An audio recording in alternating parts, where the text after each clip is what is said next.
And we are live. We are live. We are live. We are live. Hey guys, welcome to the Loreverse live podcast.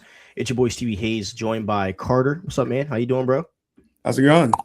Good, man. And we are joined by the film savant. Okay, he puts the F in film. Okay, this guy studies film daily. He is a Christopher Nolan booty licker. He used to think that Star Wars was more loved than Harry Potter. I changed his mind, guys. He is a legend in the making, and he is a grinder. My friend Cola, what's up, dog? How you feeling? Hey, how's it What's going? popping? Thanks for having me. Of course, man. We are so happy that you joined the show today. We have a lot of things to talk about, but before we get into anything, man, just tell everyone a bit about yourself, kind of what you're doing, some projects that you're possibly working on in the future for people to take a look out for in the future. So I'm Colin Lane. I just graduated college. I was going for visual communications, and I'm just a film guy. So if I'm not shooting something, I'm in my room studying it or editing. So that's pretty much where you can find me, or at a movie theater watching a movie. So it's pretty much all I do. I'm working on a short film with my friend Connor right now called Short King, and we're hoping to shoot that in the summer. So yeah, just I guess look out for that whenever that happens. So Bet, bro. Let's get it, man. Let's get it. Let's get it. We are so happy to have you on, and this is going to be a kind of a, I don't say a long episode, but we're going to do a lot of yapping and retrospection of the future. So today, what we are diving into, guys, is we are going through like almost every MC. We're going through every MCU project, every DCU project, every Star Wars project, and some extra projects outside of that. That's the fantasy and action lane. And what we're going to do today is we are going to talk about what our prediction is. Is it going to be good or not? Is it going to be trash? Blah blah blah blah blah. And so that's pretty much what we're going to do. So as we get into this, we're going to get into the first project, which is Wonder Man. Okay, so and we're just going to keep this MCU screen for the whole entire time because I'm not going to be sitting here going through like 1,000 images. There's no way I was doing that. Sorry, y'all. I was tired. So just to give a quick thing about this, the main character Wonder Man is played by Yaha Abdul Mateen II. He is going to be playing Simon, and he is a actor slash stuntman who gains powers. And Ben Kingsley, he is going to return as Trevor Slattery, and this series is described as meta Hollywood satire. And this will be coming out January 27th. If you follow me on TikTok, did you know that I reacted to the trailer that came out where we see like Wonder Man starting to like either gain his powers or he's losing control of his powers. So if you guys have looked into this at all, please tell me. And we can start with Carter first. How do you feel about this show, and like where and like are you going to watch it? Do you think this show is going to be like do you think this show is going to be successful? We'd love to hear where y'all heads at. And honestly, are you even going to watch it? Yeah, I'm not watching Wonder Man. Like, no one's bro. I'm telling you, if anyone comes up to me and says, "Yo, Wonder Man is peak," bro, like you lost my respect at that point. Like, I'm not watching Wonder Man, bro. No one cares about him. I didn't even know who Bro was until Marvel put out like that they were putting out a Wonder Man show. Like, I was literally asked, like, they were like, "Who's Wonder Man?" I was like, "You're asking the right questions because I don't even know." Like, and the thing is that it's like his when they asked me, like, I literally looked up his story. Like, his story like is like it literally fits into like some of the villains like in the MCU. So look, he makes sense. Like, it's just like Iron Man just like messed with something that he did, and now he's just like upset at him. Like, so I mean, it makes sense with the MCU. Like, everyone keeps doing it, but like at the same time, like, no one wants Wonder Man, bro. We're worried about Doomsday coming out. We're worried about Spider-Man Brand New Day. We need to put out things that actually mean something and not some random show that people want to put out. And Cola, I know we'll talk about this later, but I know your stance on these movies. Don't worry, we're gonna get you on the same boat as us by the end of this episode. All right, Cola. How about you, man? So I mean, I had no clue who Wonder Man was before this trailer, and I still barely do. But I honestly think I probably will watch this show. And honestly, I think it will I think it'll be like, I mean, well, my first impression when I saw the trailer and I saw them posting about this is that they looked at the studio and the franchise, I think that's what it's called, which are two shows basically about like meta Hollywood, and it's just a series following like studios making movies. And so I think like they saw those and the success of those, and they decided to make a show about that. And like obviously they're the perfect people to like make a show about that because it's Marvel. And I think this is their take on it. And I think it's honestly like, I think it's an interesting take on how to do a show like how to do a character study like this. So I think it'll start out like WandaVision, where like if not the first few episodes, the entire first season will do well, and then after that it'll probably fall off. But I'm actually quite excited for it just because of like just the aesthetic and the vibe it gives off. But yeah. I'm giving this like the treatment that I gave shows that I was always like weird of. So like She-Hulk, shows like that. I always watch like the first 2 episodes. So I'm gonna watch the first 2.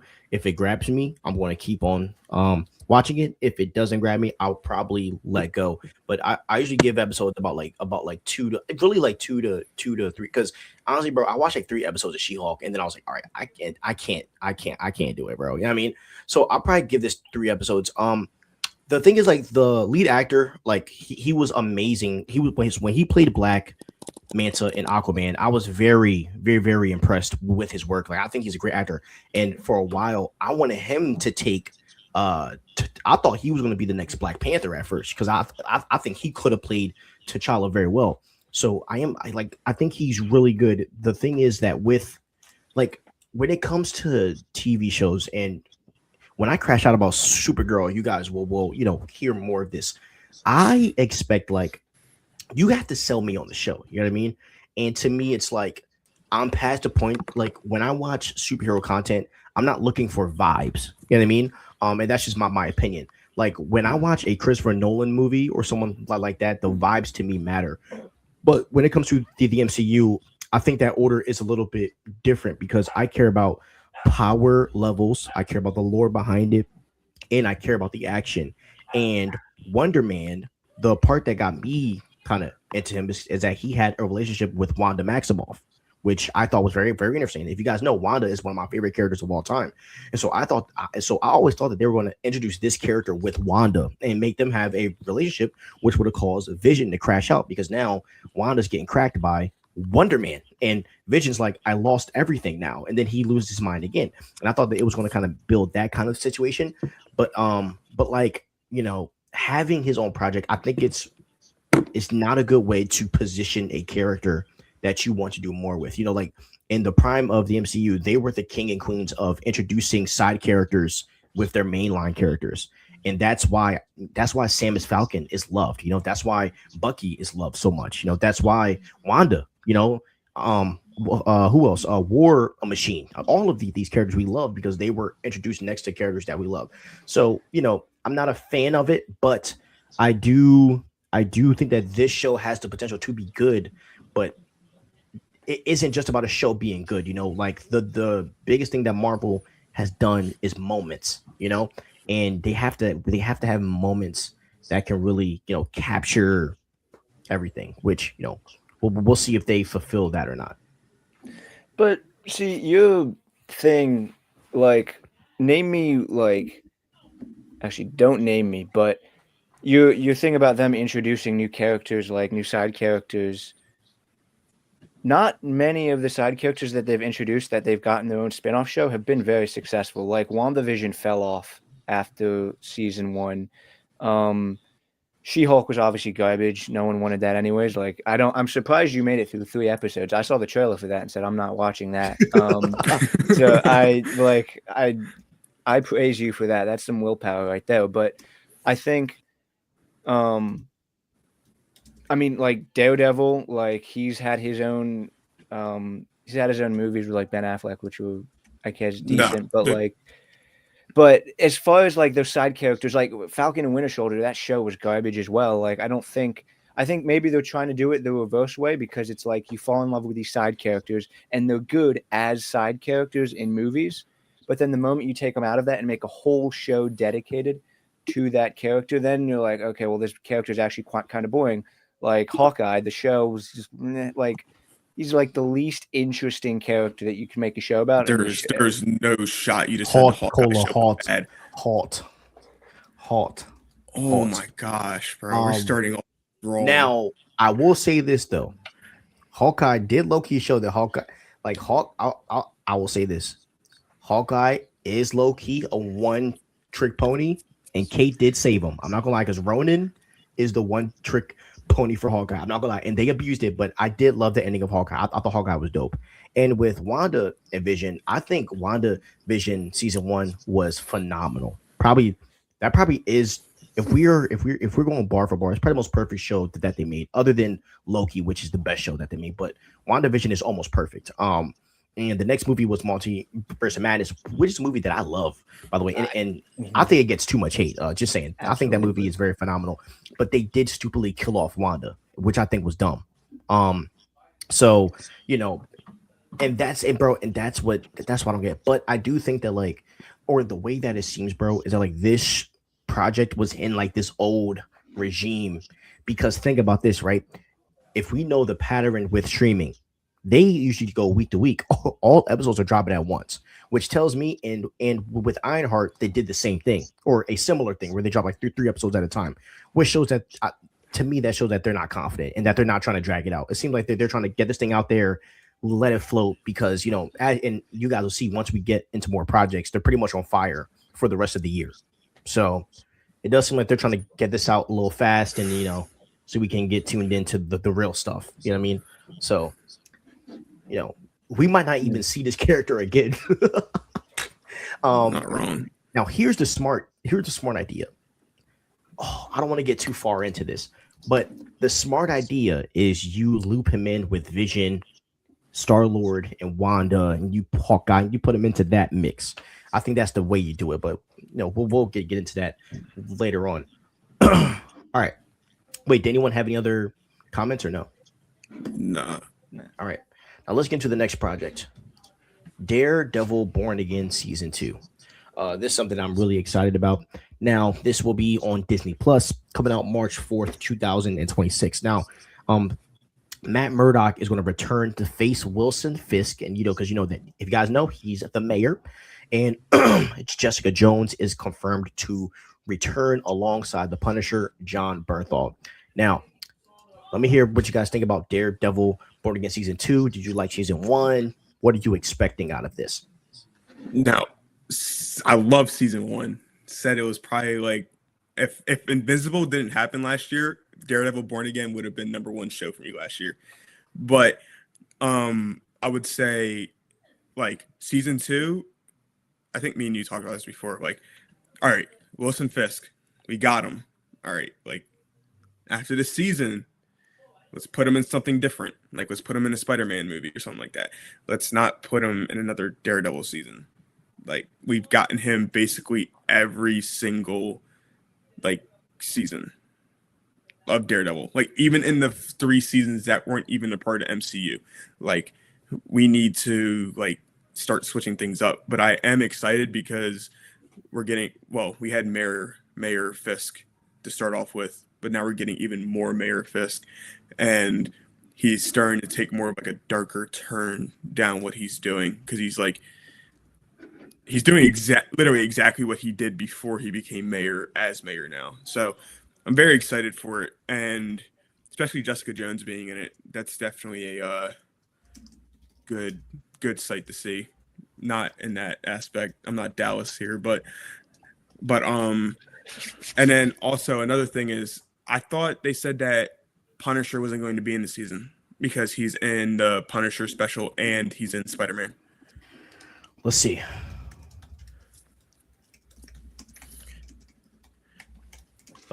So, oh, I'm sorry, guys. I was wrong. He will not return. I'm sorry, guys. Yeah. That's on me. Sucks, because John Bernthal and Charlie Cox, like, whenever they like have like their own scenes together, it's so good. Maybe like the best acting in like all of Marvel. I'm not even gonna lie. Relax. It is really awesome. No, it is really awesome. But besides that, I'm just really excited for it. It can't come any sooner, to be honest with you. I wish they just scrapped Wonder Man and just put Daredevil there instead. But, you know, we can't get what we want. Yeah. How about you, Cole? I haven't seen Daredevil. I'm not the biggest fan of him just as a character. Like, I've seen clips, but like, I mean, I'm just more excited for like the Fisk aspect. I do hope that they bring him into Spider-Man because that part I'm excited for. But as far like, I mean, apart from that, like I have no real opinions on it. Like it looks like a good show, but you know, you would like it. You would like it. No. It low key fits your vibe. I ain't gonna lie. I Really? think you would really like it. Yeah, I think you would really like it. I'm really hyped for this season. Daredevil season 1 was good to me, but it wasn't like the best thing. Like to me, it was like I just wanted a little more out of it, and maybe I had too high of an like expectation, but I wanted a little more out of that. But I do think season 2 is going to be crazy. Obviously we have his old girl back, which is beautiful. I don't think Foggy is dead. I don't. I think Foggy's going to come back somehow. And I will say this though: after this season, wipe your hands with Kingpin. As you said, Cola, move him over to Spider-Man. That's why I think he needs to stay. And you need to give Daredevil something new because I'm not gonna be honest. Like I'm getting sick of the Fisk thing. Like in Netflix, we got bad seasons of that, and this we're getting 2 seasons. We need a new villain, you know. And that's kind of how I feel. Like I love Fisk and Matt going at it, but like we can't. This can't be the only thing that we see 24/7. You know, we need to see more. So that's what I hope that we can get. And I think Kingpin with Spider-Man is next level. And for Spider-Man 5, that's where you need to go. You need to go Kingpin. So that's kind of what I'm thinking.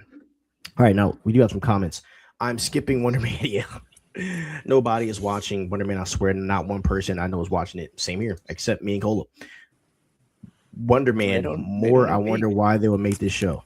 Wonder Man just sounds stupid. Wonder works, but not Wonder Man. Still locked in won't work. What's up, $8? What's up, baby? Marvel needs to realize outside of Miles Morales, they are not DC. They don't have amazing popular side characters. You're not wrong. If Hawkeye was more charismatic, like you see in Avengers, Mightiest Heroes, then a Hawkeye show would have worked. See, the thing is though, I think the Hawkeye show worked. Like I don't think the Hawkeye show was bad, bro. But to maybe support your argument, Haley Steinfeld carried that show. Just saying. And Yelena coming in the end also helped the show end in a very peak way. Daredevil season 2 is where I think Moon Knight. Bro. The thing is, and I said this before, obviously, look, Oscar Isaac was throwing shots at Disney, but my argument is this: you could bring Moon Knight and just have someone voice the character, and we just never see Mark Spector. That's how you do it. That's what I would do. Screw Oscar Isaac. Bring in somebody else. You think Spider-Man should be the only street level Marvel movie, or do you think Spider-Man should be the only street level movies Marvel makes, or at the very least give another street tier their own movie since Spidey is owned by Sony? I think that Marvel is testing out what they're going to do, and this is the equation that I think they're going to do. Right, The Punisher is a Disney Plus special, right? And we could all say that The Punisher is what? A street level hero, right? He's a grounded hero. So what I think they're going to do is I think the streets will be for the TVs and the specials, and I think the movies are going to stay for characters like Spider-Man. I'm trying to think of any characters in my head right now. I don't see any other characters that's street level like Spider-Man that's going to get their own like big time movie. And I think that's smart on Marvel's part because we are in also even from a box office and movie part, like even though I think this year is going to be one of the most profitable years in theaters since like 2019. I think we're going to see a crazy year because there's so many big films coming out. I do think that that studios have to be careful with what they're putting out because more movies are bombing than ever. I mean, like Avatar is about to cross $2 billion, but like they crossed it a lot faster in years before. You know what I mean? Like it was a slow rise. Even though movies suck. Yeah, and yeah, I hate Avatar. I think Avatar is like they're the dumbest movies of all time. Just and brain slot, man. and I wrote a script to trash Avatar. I just haven't had the time to do it. It's literally like a 20-minute breakdown of why I hate Avatar. I've yet to release it, but you know, you guys heard Doomsday is 3 hours and 45 minutes. I hope it's true. I do too, bro. But it's probably going to be, but honestly, it's probably going to be like 2 hours and 59 minutes. Knowing them, bro, they're going to cut that. They're going to cut that the thing down for sure. They can't do that. Would fans show up? Oh, obviously, but I don't think they would go that far. That would be crazy. And honestly, I can see a situation where 3 hours and 45 minutes is what they have right now. But you also got to factor in that like they're doing reshoots all spring, so they're going to find some ways to cut a lot down. But it is going to be a lot because the MCU fumbled. So, you know, they got to fix a lot of things. And the Russos are coming in to put some, you know, bows on some things that just on some doors that need to be closed. Or they might just not even reference them, which I think is the better option. So, all right. Next project here, X-Men 97 Season 2. This is my most anticipated show for the MCU. So this is a continuation of Season 1. And the story picks up after the X-Men team is scattered throughout time. And, you know, we see that some of the X-Men team that they're in ancient Egypt and they end up meeting Apocalypse. So have you guys seen X-Men the 97 Season 1? And what are your expectations? Do you think this season is going to do good? We'd love to hear what you guys are thinking. I hope the season's good. I think the season's going to be good because the first season was very, very decent. Like, I think decent is like kind of undershooting it, to be honest with you. Like, I would say it was like very, very good. But like, I'm ready for it. I mean, when's it come out again? In April? X-Men 97 Season 2 comes out. It drops in the summer. The summer? Okay. Yeah. So, I mean, it'll definitely be something that I will be staying inside and watching over the summer. 100%. I will become a hermit when that show comes out. Heck yeah. Cola, did you see Season 1 yet? Didn't see Season 1. Bro, you would have been in awe, bro. Really? It was really good. The first episode alone was like just made the show. Like, I don't know. I mean, I had it on my watch list. Like when I saw like the trailers drop for it, I was like, okay, that looks good. And then it just came out and I heard nothing about it and I kind of forgot. So, but it's on my watch list. But no, I haven't seen the first season. Bro, you need to check that out, bro. I am so hyped for Season 2. Now I am a little scared because the guy that worked on it, his name is Bo DeMaio. Let me not even say his name because he might pop on here somewhere because he's like, this dude is so hungry for like attention. But anyways, so Bo DeMaio worked on this. He is just a genius when it comes to X-Men. He got kicked out due to some weird things that he was doing. If you all want to know, we can talk off air, but let's just say he was doing some weird stuff, allegedly. Yeah, he's crazy. So there is a new team. I hope that, you know, they were able to keep that same level of writing, the same level of animation style, and that same level just of being able to make all the characters work together in such a cohesive manner. And the biggest thing is that it's not all about freaking Wolverine and Jean Grey and Cyclops. You know, like Cyclops isn't a little wuss trying to fight over Jean Grey at all. Actually, yo, Scott Summers got motion. So like Scott Summers got motion. It's actually Cyclops done right.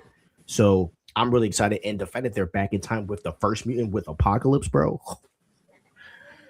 Cry me a river, man. I cannot wait for this show. This show's gonna be super awesome. And also, like, I also think there's gonna be some type of multiverse implications leading into Doomsday as well. I think this will be connecting. Like, there isn't a reason why they're stuck in time, you know. And also, my favorite character of all time, Nightcrawler. Can't wait to see him. Or he's one of my favorite Marvel characters of all time. Definitely, he's my favorite X-Men. So we're excited to see Mr. Nightcrawler. So let's say, bro, you gotta watch X-Men 97. Exactly, bro. It is probably the best season 1 in Disney Plus in animation, maybe ever, bro. It's that good. The Wolverine and Nightcrawler scene, bro, when they were fighting bro, and also Bastion, bro. What a great character to freaking use, bro. Oh my gosh, the season was so good. All right, next thing we have the Punisher. So let me So this is a Disney Plus special presentation. This is coming mid 2026. Probably this is going to come out right before Spider-Man. Now, this is a standalone Punisher project, and this is going to bridge the gap between his role in Daredevil Born Again and his appearance in the fourth Spider-Man movie. Now, we know that at the end of Daredevil Born Again season 1, he was captured by Kingpin. He ended up escaping Kingpin, and that's where this Disney special presentation is possibly going to resume. Number one, are you guys looking out for this project, mostly because it's connecting to Spider-Man, and are you excited to kind of see where Punisher is going to end up at leading into this movie?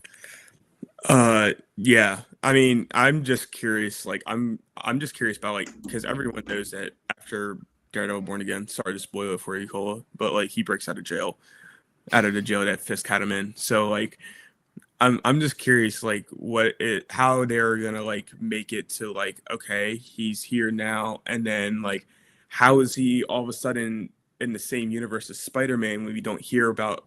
Well, we heard about Spider-Man in Born Again because Fisk says something about a guy in a spider costume, like, so clearly Spider-Man's in that universe, but like, I'm just curious, like, how like is Punisher going to run into Spider-Man at this point? Like, how are they gonna? This how you said, like, how are they gonna bridge it over? I'm also just very excited to watch it because I think John Bernthal is probably the best casting Marvel has ever done. Like, period. The best or one of the best? One of the best. One of, yeah, definitely. About to say, yeah, like I mean, RDJ is probably the GOAT.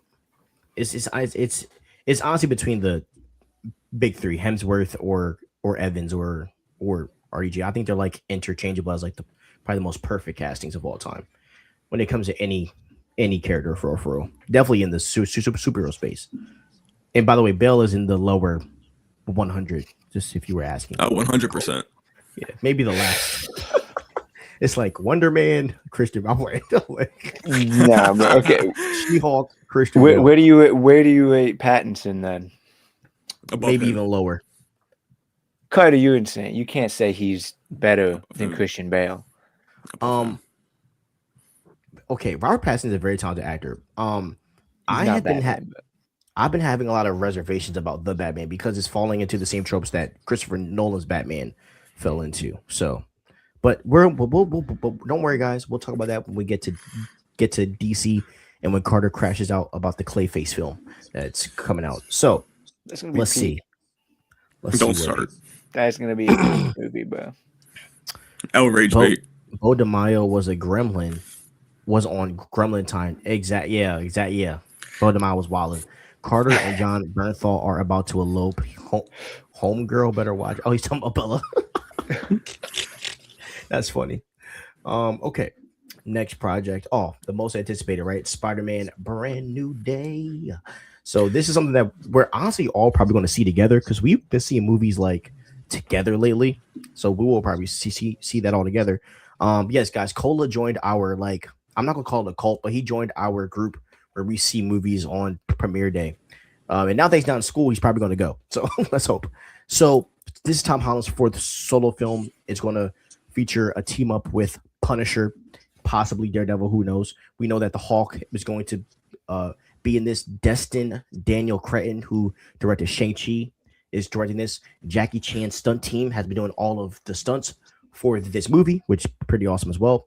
We've seen some set photos leak on purpose because, you know, they're trying to build the hype for this. MJ is in this. Sadie Sink is in this. Ned is in this. And there's a lot kind of going on with Spider-Man and a lot of questions that need to be answered. Scorpion's in this. Ramrod is in this. The Hand is in this. So I want to hear what, like, number one, do you guys think that this movie will perform in the box office? And what are some things that you guys are looking for in regards to Spider-Man 4? This movie, I would hope, because like we said it before, this is probably going to be the best Spider-Man movie to come out. And I would hope for this movie to do well in the box office because if this movie is good, like as a Spider-Man movie, like it's actually like accurate, like it should do well in the box office. If it doesn't, that is going to be like the biggest, like, people need to fix themselves, like, moment ever. Like people just need to lock in at that point. But like what am I looking forward to this movie? Just a broke Spider-Man that wants to be Spider-Man and doesn't want to be Peter Parker. I'm sick and tired of that. The last 3 movies that he's done, he just wants to be Peter Parker more than he wants to be Spider-Man. Like, dude, be the superhero that you were made to be. You were made to be Spider-Man for a reason. So be Spider-Man. Stop being Peter Parker and literally like go out there and like, I don't know, like save a cat from a tree. Like just be Spider-Man. Like that's all I'm literally asking for. As long as he's Spider-Man, I could care less. And that's why Spider-Man Torn, I hope that they make him like that. Because the way that J. Michael is writing Spider-Man is like he puts being Spider-Man before anything. And like and Cola, right? There's something beautiful in this, right? So basically, right, in this Spider-Man Tour comic book, and the next issue drops next week, right? Yes. So Cola, right? So what's happening is that this Peter's in college, him and Harry are like roommates. Harry's dating Gwen, and Peter's in love with, or he's dating MJ. MJ's like the baddest at the school, right? Like straight up baddie. But for some reason he's falling for Gwen while she's with Harry. But Peter used to date Gwen, so it's a little awkward between Peter, Harry, and Gwen. And MJ went to Aunt May because she's like, yo, Peter is like not there. Like he's always thinking about something else. But what he's thinking about is being a hero, saving people, being Spider-Man. And what you see is like Aunt May telling her, like, yo, like basically like because of his trauma, it's like created this thing, like he has to spend so much time trying to like worry about the people that he loves, but not being present with the people that he loves. And I hope that like it seems like from all the rumors I heard that with Spider-Man Brand New Day, he's gonna be obsessed with like being Spider-Man. And I think that would be fun, you know. So but anyways, Cola, let me hear what you think about Spider-Man 4. I mean, I'm obviously excited for it. I think I'm not happy that MJ and Ned are in it. I hope that they maybe make a cameo in the beginning and that's it. Because I personally think Zendaya was pretty weak, and so was Ned. Actually, Ned was. I think Ned was more of my favorite than MJ. And I think like the direction that I hope. I want it to be street level. I think like obviously like the previous 3, Spider-Man was living off of the coattails of Iron Man the entire time. And I still think Far From Home was I personally like Far From Home more than No Way Home, even though it had Andrew Garfield in it and he's Why? The best. Because obviously No Way Home was just such a nostalgia bait. That's all it was. I mean, I bought into it. I think it's, you know, I have the Lego set on my shelf. Like it's great, but why is just such clear Far From nostalgia Home? bait. No, but why do you like Far From Home? Because a lot of people hate that movie. I'm not saying I do. I think the end battle scene with Spider-Man fighting the robots is one of the best. I've never seen Spider-Man move like that in my life. It was amazing. But why do you like Far From Home? I think because like that was well, first off, like it addressed like his Tony Stark thing, like it addressed that, and like that was like the entire crux of the movie, where it was just like he's like, I don't want to be I don't want to be Iron Man, but he kept being forced into these big things. And what I'm hoping is that so I liked it because it pushed Spider-Man to be more than what he felt that he could do. And also I think Jake Gyllenhaal was phenomenal as Mysterio. I do hope he comes back. I think it was great. But I'm hoping that like after these 3 movies, since, you know, they were just pushing like Spider-Man's supposed to be the next Iron Man, they've been pushing that down our throats. I'm hoping this one is where he gets reset kind of, and he's more of a street level. It's more of a street level movie, but I think I want this one. I don't know why the Hulk is in it. I personally don't think Mark Ruffalo is good as Hulk. But I'm hoping that this one like pushes him, where it's like he's got such a mess of villains that have nothing to do with anyone else, where he has to take sole responsibility for this, and he's not like shouldering anyone else's like in Far From Home, he was shouldering like taking over Edith and like basically taking over all of like Stark's like tech. And then No Way Home was like dealing with all of the other Spider-Man in the multiverse and basically shouldering all of the other Spider-Man's guilt and trying to solve that. And I hope this one, it's like no one is connected to him. All of these randos show up and he is just like forced out of his element, but it's not like Avengers level. And so that's what I'm looking for in this one, where it's like it pushes him to decide, okay, like I have to step up. I can't just keep pushing this away. But also, like, I think your takes on like, oh, I hope it like focuses on him being Spider-Man, and like I think him being Peter Parker is like that's the main part of Spider-Man. It's him trying to be Peter Parker, and like so I hope like in this they balance out a lot more. Because I think Andrew Garfield did the best as Peter Parker. I don't think I think. But here's the question, right? The question is, what happens when Peter loses everything? That he's not worried about being Peter anymore, you know? And I think that a big part of Spider-Man is that he has to like when you hear that saying, right? With great power comes great what? Responsibility. Right? I think that Peter losing everything, I think he feels that his responsibility right now is being Spider-Man. And the fact that no one cares about Peter, I think that's going to be a part in this, you know. And I still think that there are going to be people that love him, and I think there are going to be people that care about him. Hopefully, it's Harry Osborn and people like that. I hope Harry is in this movie. But I think there's going to be people that will always care about Peter. But like one thing about Peter is that he's always juggling with this like back and forth. Like, okay, like I have to manage the people that love me, but I also got to be a hero. And Peter is usually struggling with like he wants to be a hero more, or like he feels like he has to focus on that more, you know. And that's where like Peter has always had this like, this weird push and pull, you know. So that's what I hope that they dig into, because Peter has lost everything. I mean, and even think about Andrew Garfield, right? Like Garfield said in No Way Home that after Gwen died, like he just kind of crashed out. Like, you know, he said I stopped pulling my his. So on Garfield's Earth, he's probably like a savage out there, you know.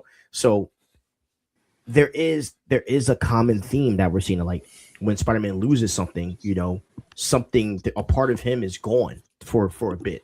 And I think we're going to see that. Also, think about this.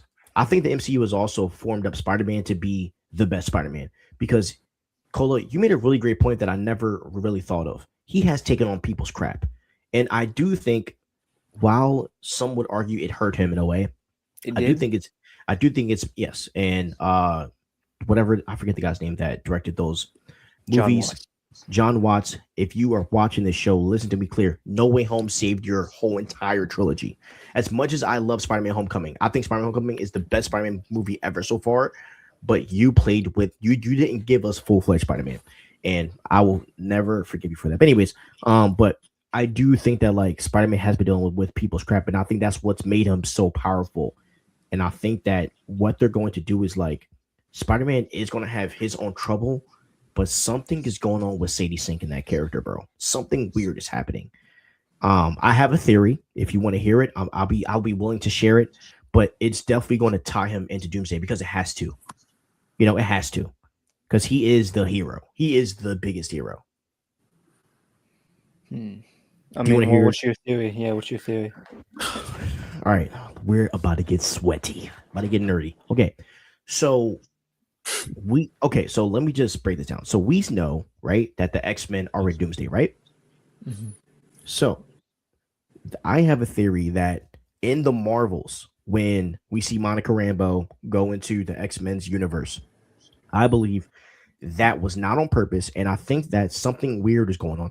The question that I could be asking is like, why are Sentinels in the X-Men trailer? Like, why does it seem like the Xavier Mansion is getting destroyed? And the theory that I'm coming up with is that I think that Sadie Sink is Jean Grey. I think her memories were wiped, and I think she's going to be on.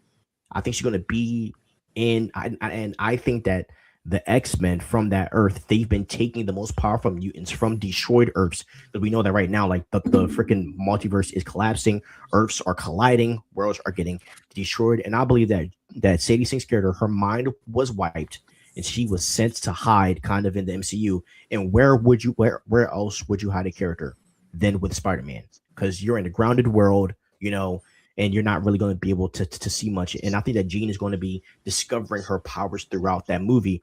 And I think whatever's happening there is going to tie Spider-Man right into Avengers Doomsday. Now, a lot of people are going now. I think a lot of fans aren't going to be happy about that because they're like, "Oh, this needs to be Spider-Man's a movie." But this is what people fail to understand. When you are a part of a shared universe and when you have a character like Spider-Man, he has to be able to juggle both. And and we've seen that with Superman. We're going to see that with Batman as well. That's what happens when you have these big characters. You know, if you want Spider-Man to be his own solo and deal with his own problems, then tell Sony to yank him again. But when you're in a shared universe, you know, there's a give and take. And I like the take because I like the interconnection, and I believe you can have the best of both worlds. And some fans think that she's going to be Firestar, which I could see too, which is a Spider-Man ally. So you know, but yeah, I think that's what's going to be happening. I think we're going to be seeing something weird because I don't believe the world that Spider-Man is in is actually his Earth. I believe that when Doctor Strange set his spell, a branch timeline happened. And so I think this place that Spider-Man is in, it is not in the MCU. So I think that probably see so many weird things going on, like Jean Grey possibly popping up, like Bruce Banner randomly being in Spider-Man.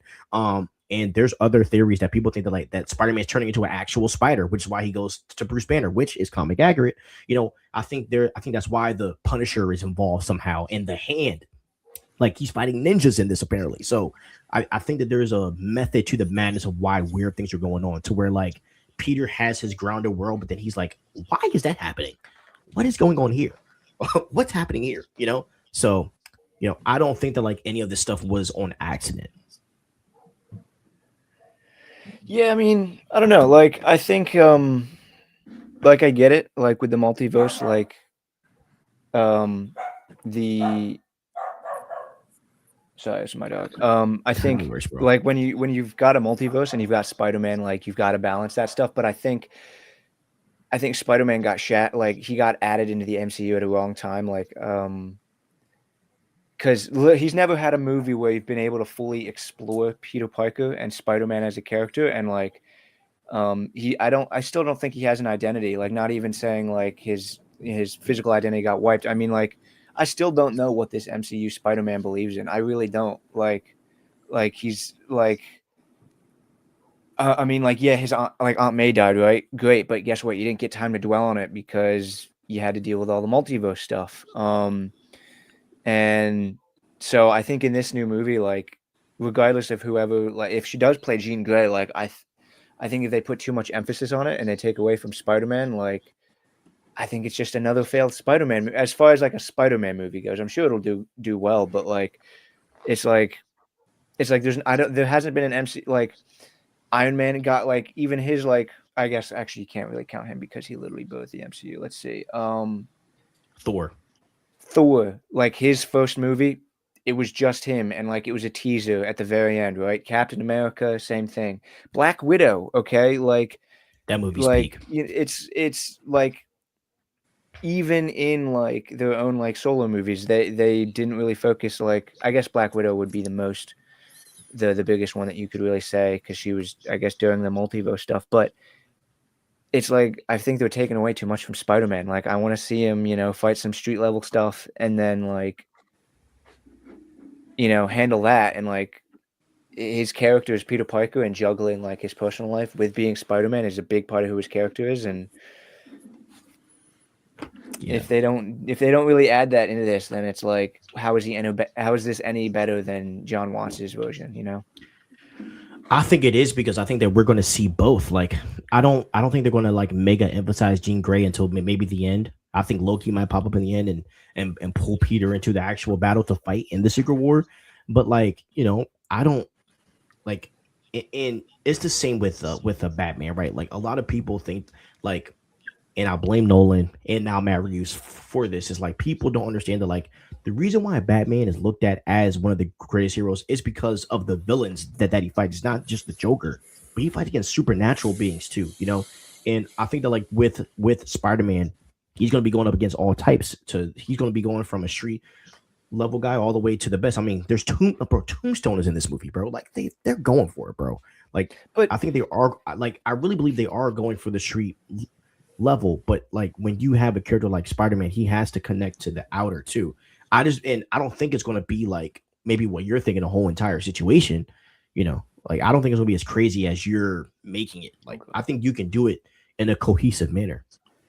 That's what I hope. Just because, like, you know, I think the biggest flaw of John Watts' trilogy was that Spider-Man, like every Spider-Man movie that he dealt with, that he was in, like, it was never a Spider-Man movie. It was always like, you know, the first one was Spider-Man and Iron Man. The second one was also Spider-Man and Iron Man, and then the third one was just nostalgia bait with the other two Spider-Man. And like, you have a chance to reset and like ground him. And I get you do have to connect him to the multiverse, but like they've never given him a chance to form his own identity.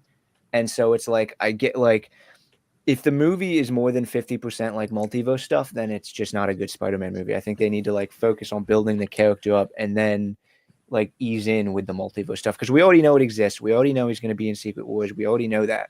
So it's like, take this movie to like, build up this new, because like eventually I'm sure they want him to like, you know, be a leader of a team. And so I can't really believe, I like, as of right now, if he's in Doomsday, right, and he takes charge in some way, like I right now I could not imagine that, because like I haven't seen any of his leadership capabilities at all. And like, you can't even count that scene in No Way Home, because it was like, hey guys, you go left, you go right, and I'll go. Like, that's not leadership, bro. That's just so like, you need that, and like, you need to set that up. And so, you know, if they spend too much on this, like, oh, you know, multiverse garbage, like, it's just, it's not Spider-Man. And that's how, bro, I do believe that is one of the points of Brand New Day. Like, I think you can establish Peter's new identity, because like, and look, we saw the leaked trailer, so you know, I have a little more of an opinion, but like, Peter's talking about him being Spider-Man, bro, and just beating just the regular day villains. And I think there's going to be a lot of that. And I don't think Jean Grey is the center of this. And even if she is a center villain, I think Peter's going to think she's just some random chick. You know, that's a bad guy. You know what I mean? Like, and that's what the trailer, at least from and from the leaked trailer that we all saw, there's no sign that it's Jean Grey. It's just a sign that she's this random villain that Peter thinks. And Peter wouldn't even think that, to be honest, because he's in this world. I think he's in this new timeline and world where, like, you know, it's just mad villains. And the other rumor, right? And Hungry Almighty said this too, right? Like, if the other weird thing is that it's a rumor that you know, the Hawk is the Gray Hawk, which also could be a variant of Bruce Banner. So I think we're in a whole different world, bro. Like, there's a lot of weird stuff going on, man. And I think that like Spider-Man is going to have his grounded time in movie, but there's this weird. But I think a lot of us are going to be asking, like, yeah, like, this isn't our MCU. And I think that like I think in order for us to feel the groundedness that had to happen, and I think that like post Secret Wars, we will get a Spider-Man focused movie, like more of a Spider-Man focus where Kingpin will be involved and things like that. But I do think like the Hand and Tombstone and all these guys are going to have a big role. You know, I just think, we still don't know who the main villain even is for this movie. So there's a lot of question marks. Because some people say, you know, Mr. Negative possibly, but we just don't know. You know, we'll just have to see what happens in the future, or when this trailer drops. Hopefully the Super Bowl. Did you have anything? Hey, Carter. Like, to Cole's point, like, I do understand like what you're saying a little bit. I just think at this point, I just think Destin is just trying to make up for John Watts' mistakes at this point. And I think No Way Home, as we said, was just a makeup for a mistake that John Watts made already. Like, so I think it's just like, at this point, you just have to keep doing things to try and fix it. And to be honest with you, post Secret Wars, this will probably be our last one where we'll get like a multiversal Spider-Man. Post Secret Wars, we probably won't even get a multiversal Spider-Man, because everyone will be in the same universe at that point. So then we'll get the Spider-Man that like you actually want now, like a lot of people actually want, which is just a Spider-Man that is just fighting your everyday people, but like still has like his own villains like there. So yeah. But here's the problem with that. Like Secret Wars doesn't come out till what, 2027? So I mean, and if we're lucky, I'd say if we get like a Spider-Man movie, maybe the year or two after that. But I feel like at that point, like, Tom Holland's going to be done with wanting to be Spider-Man. Like, you know, he's engaged to Zendaya, so like he's probably going to get married to her within the next year or two. And he said once he has a kid, he's retiring from acting, because they said the same thing about RDJ. And what happened? $100 million, okay, baby. Money talks. Yeah, my brother. listen, I mean, IDJ is a great actor, but I think like I think him as Doom, like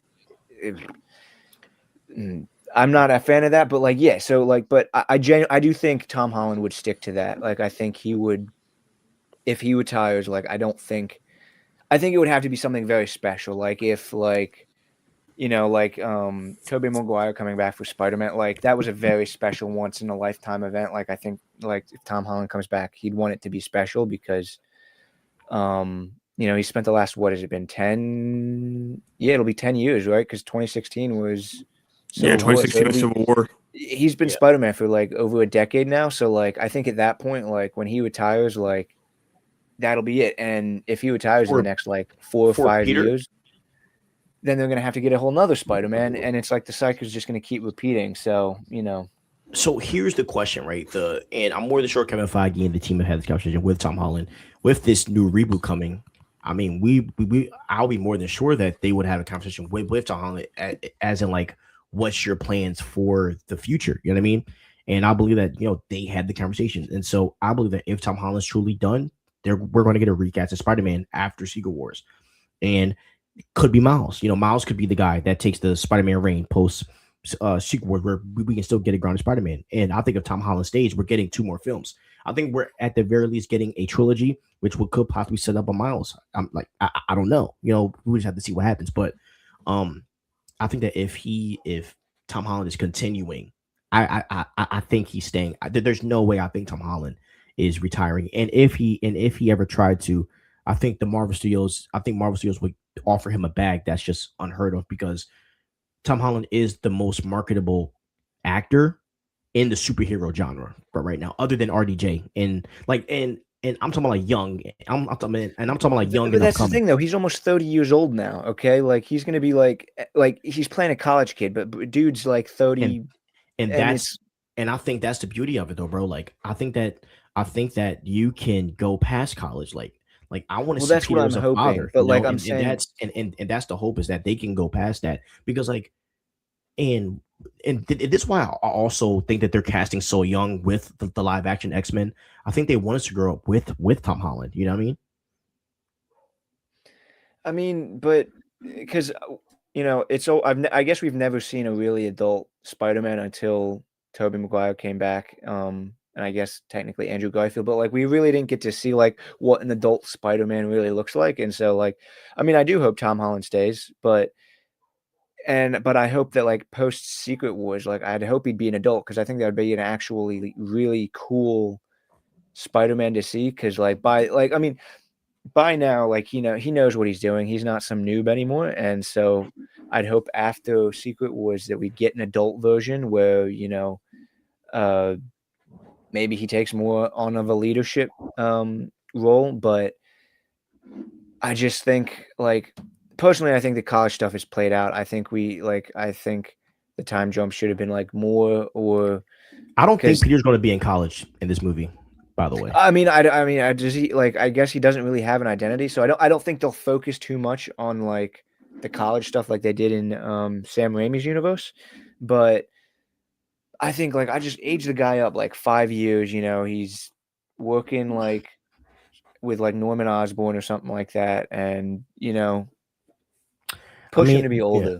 There are a few avenues you can go with Peter Parker, because I mean, there's so many stories where Peter Parker's a millionaire, owns his own company, then loses everything. Like there's so many routes that you could go with Peter. You know what I mean? So who knows where they're going to go with him? But I think that like Tom Holland's Peter can grow into that, and I also think, bro, that there's going to be some weird time jump like after Secret Wars. And I think that Peter Parker is going to be a grown man. And if he is in college, then I mean, it is how it is. But I do think that like they're going to figure something out, because I do think Harry Osborn is going to be in the story and in the future. So there's a lot of work that they have to do on the ground. But I think once we get to see a full trailer, that's when we can have like that's when we can sit down and say, okay, this is where we think they're going to go. Because all we have is rumors. A fan cast for Harry? Do I have a fan cast for Harry Osborn? Yeah, if they introduce him. No, but I hope it's like a D-list actor, someone that we don't know. I hope so too. I hope that they don't try to like famous us to death. And with the X-Men, that's what they're doing. They're trying to cast all like unknown actors. Excuse me. which is how they got big in the first place. So I hope that they keep that trend. I'm not trying to like Fantastic Four. Like as much as I love that cast, I don't want that to be the blueprint for everything. You know. So you don't think Joe Keery takes over as Harry Osborn? Who?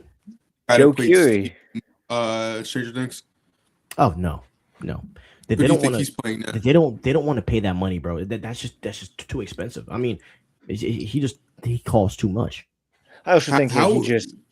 Go ahead. I don't think he should cost too much, to be honest with you. That's what I was just saying. Like, I mean, that Netflix money might be big, but I don't think he's nowhere near Tom Holland level. I think they could get him for pretty cheap, but I also don't think he would be interested in being in the MCU. Like, he just got out of a decade with Stranger Things. I'm pretty sure he'd probably like. Sadie did though. Sadie jumped right in. Sadie was going back and forth from press conferences back to filming for Spider-Man. Like she's working hard. Caleb McLaughlin is somehow doing backflips now. What is going on there? But Joe Keery also does music, so I think he's not like I think he's doing a tour this year or something. Like I don't think Joe Keery would jump in. Wait, who y'all say? Y'all said Joe Keery. Oh, this dude, he's not playing Harry Osborn. No, no way. That. He looks like a square. No way he will play Harry. No way.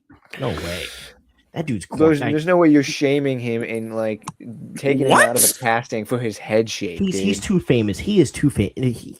Bro, his that dude's focusing. I don't think he could on pull off Harry Osborn. Music. But... Yeah, that dude's focusing on straight music, bro. No way he's playing Harry Osborn. He's too old. Watch, bro. Too old, bro. So he's. I think he's younger than Tom Holland. Oh, nah, Cole, don't fall for the rage bait, bro. I'm not. But like, I think. There's no way. He's playing Harry, bro. No way. Harry. I don't think he either. I don't think he's the actor for it. But they would cast me, but before they would cast him, bro. Relax. They actually would. You also think they should look like Michael B. Jordan, so I don't want to hear it, I bro. do. I look just like Michael B. Jordan. Stop hating, bro. Cole, doesn't he look like Anthony Mackie? Yeah, like the guy I'd find like an impersonator I'd find on Cameo or something. I'm gonna fight you guys, okay? All right, let's get to it's just the hairline, but like you know. Oh dang, bro, my hairline fire, bro. Don't hate on me. No, bro. it's not. It's not crisp.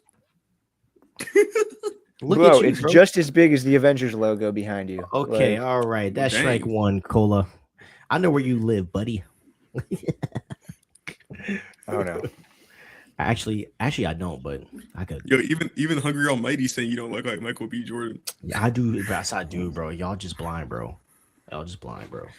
Someone in this world will agree, even if they're not American. Okay, let's get to the comments here. You gonna get some Temu worker? I bet you. Cool. So I heard that when you go to China because everybody's short, or like Asia, they think you're like in the NBA because like like you see if you're like black and someone tall, they're gonna think you're in the NBA. So maybe like whenever my self-esteem gets low, I'm gonna just go over to Asia for a little bit and act like I'm. Nah, bring back. I'm gonna make sure to travel with you to make sure your self-esteem just stays low. Nah, dude, I'm gonna get you arrested. Like he was stealing. I'm like. All right, let's read some comments here. All right, Mark Ruffalo Banner actually felt like Bruce Banner in Avengers 2012 and Age of Ultron, but then Taika ruined both the character and Thor. You're not wrong. Your theory could explain why Banner is Greyhawk now, because this Banner is a variant Hawk that will be the main Hawk. I agree. So, problem because now you don't need Banner anymore since Hawk is all CGI. I agree. But I do think that like Bruce Banner is going to be used. But I do think Peter is going to be going to be. But I do think Peter is going to be going to Bruce Banner over something. Just don't know what that is. Some people think he's turning into a real spider. Nolan and Reeves condition casuals to thinking that Batman would get stomped by Captain America. Exactly, when they're actually equals. The movie could be a Spider-Man movie, but at the end, hold up, go back to that Batman comment. Here we go. Okay. When I'm watching Christopher Nolan's glorious Dark Knight trilogy, okay, bro went up against Bane and beat him. I'm not thinking that he's going to get stomped by Captain America. Like Glaze. Here, okay. So can we be honest about Nolan's fighting? Okay. I mean, That Okay. it's one of the worst fight choreographies we have ever seen in movie history. Hold on. Choreography, yes, is weak. It is. I mean, that could also be a limitation of the suit, but like, I won't let that be like, I won't let that use that as an Captain excuse. America fought better in the same year, but keep going. Hold on, bro. I literally saw a clip today from The Dark Knight Rises, bro. Bale's Batman literally moved out the way. Tell me why Bane decides to just punch a sticking column 2 times before noticing Batman's not there anymore. Come on, bro. I sent that, right? Yeah. I sent that in the chat. I was like, yeah, it's so trash. Yeah, bro. That fight scene was terrible. That movie sucks. And then Batman blacks out the light, but nothing is like dark. You was born in the dark. I was born in it. Like, bro. Like, come on, bro. Come on. You was merely adopted dark. Like, sounds like a class. You really adopted the dark. I was born in it, molded by it. Listen, I think Sorry, go ahead. I think Tom Hardy's Bane was listen, choreography I don't think has ever been Nolan's like strong suit. Like I think even in the Odyssey, actually I don't know. I mean I guess that's kind of a different kind of fighting. I don't think like we'll have to see once the trailer drops, but like it's never been his strong suit. But I would like if you threw Captain America in that final scene in The Dark Knight Rises where he's fighting Bane and started wailing on Batman, I think Batman would hold his own. I think he would like be able to take both of them. Like not in like strength, not in strength. Batman? I'm saying like in like I would believe that he would like know how to manage both of them at the same time. Okay. Now, and we can't stay on this too long. And Cola, we're going to bring you back on next month, so we can dedicate a whole entire episode to Nolan. But the thing you have to understand is that, and I did a whole video on this, and you did it. It shows that you didn't watch it, even when I sent it to you in our chat. You did send it to me, and I started watching it, and then I decided your opinions were irrelevant, so I started watching it. Well, think of like you got to understand, right? That with Christopher Nolan, bro. When you do realistic Batman, there's nothing left to do than to break down the character. Okay, they broke Batman down. They had to freaking jack up his knee. Like Batman was cooked off the rip coming into the Dark Knight Rises, so he would have got washed by both Bale. Like, there's no reason Bane should have even beat Batman in the end, or there's no reason Batman should have beat Bane in the end because Bale was like in his weakest at that time, you know. And then sure he would whip Captain America's ass. No, it does not, because Captain America would never even get to that point, which is not comic accurate because Batman is a better fighter than Captain America, just not the way that Nolan portrayed him, bro. And the one thing that I had a really good point to talk to you about with Batman. Now it's not on my head because it was in there earlier. Oh yeah, and then the only time we see Batman actually fighting like he's not a bot is in BVS. But what did Snyder do? For Zack Snyder to think that Batman had to keep up, he had to make him a killer, which is not comic accurate. And then in the Justice League film, Batman is just a wussy that shoots alien guns at people, and he was old and slow. So like, none of these guys have landed Batman correctly. Look, I don't think there's been an accurate Batman portrayal ever. And look, are the Nolan movies good? I will always say yes. Like, because I am a nuanced man. You know, the Nolan movies aren't bad, but when people sit here and tell me that this is accurate Batman, that this is a good Batman, I would have to say no. The only perfect Batman movie I will give you is I think Batman Begins is the second best Batman movie of all time. What's arguably the first. If it's not first, Batman Forever. With Val Kilmer, that's the one I have not seen. That's probably my favorite Batman. And like, no joke, I think that's the best Batman film I've ever seen in my life. And I just think because they dig into the psyche of Bruce Wayne and Batman in a way, and Joe Schumacher, and I think you would appreciate the way he made Gotham. It really was like Gotham mimicked Bruce Wayne and his mentality. It's a work of art. I'll have and to Schumacher watch it. is Like, good at that. I mean, I don't know because like he also did Batman and Robin, and that was garbage. Yeah, but that was with George Clooney, bro. We don't count that. But like, it's still the same director. Okay, that's like, I mean, like, yeah, and he got too campy. But Batman Forever is like the perfect amount. He's fighting against multiple bad guys. It's a really good movie, bro. All right. The movie could be a Spider-Man movie, but then at the end, after everything is fine, Spidey sees another Earth colliding with his. That's the exactly. Do you think the Hulk will be in the marketing? No. I think multiple villains and an out of control Hulk. Actually, I think he will be, but it'll probably be him crashing out and like because apparently the Hulk's going to kill someone. If Tom Holland retires at the Secret Wars, then they'll recast Peter 100%. No, Peter just makes Marvel too much money. That is what's likely going to happen. Tom stays post Secret Wars. He gets 2 more movies. Then Marvel will ask if he's willing to or not. If not, recast. If yes, more money. Yeah, I don't think you retire Peter. I think you keep him going. And then what you do is you bring in Miles Morales, and so then every Spider-Man. So then like we get a good trilogy with just Peter, and then you make the second trilogy about Peter mentoring Spider-Man to set up his death, and then you go right into Miles, and then after Miles you go right back to Peter Parker. Or what you could do is you could do an MCU Miles Morales, and then we start building an ultimate universe where we get Ultimate Spider-Man, where Peter Parker gets his powers at like 30 instead of as a kid, and he's already married to MJ with 2 kids. That will be freaking awesome.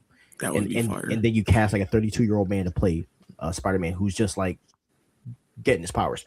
Also, I do think we'll get a new Doctor Doom post Secret Wars because RDJ Doom is rumored to be from another universe. That's not the F4. I heard about that. Bro does look like Michael B. Exactly, bro. I look just like him. Does not. No. He said I do. He said I do. It says does not. Go back. If you guys want to know how Batman should be moving, watch New 52 DCAMU. Play the Arkham games. Exactly, bro. I made a reaction video. If you watch Son of Batman, that's all you need to know. All right. Let's get to the next project here. Vision Quest. Okay. Now this movie. You said what? Garbage. It's gonna be garbage. No Really? one cares about Paul Bettany and Vision. So here's a rumor. Okay. Number one, Ultron's coming back, but also Star-Lord is going to be in this possibly. And basically they're going to put Star-Lord and Vision together. And Star-Lord's going to help them gain back some memories, and they're going to be forming some new team with Star-Lord and Vision and some other characters. Who's directing this? Let me see. Yeah, do you know what's hilarious? They didn't even like. Dang it! I guess they don't care. Let me check who is directing Vision Quest. Christopher J. Byrne. He's directing the first and second. Ganja Monteiro is directing the third and fourth, and Terry Matalas will be directing the 7th and 8th, and Vincenzo and Natalie will be directing episodes 2. So basically a bunch of people. Okay. So same directors from the Wanda and Vision. I think well, first off, I think bringing Star-Lord in, like, I think he's an irrelevant character if you don't have like a good director directing him. I think what was the movie? Was it Thor: Love and Thunder that he was in for a second?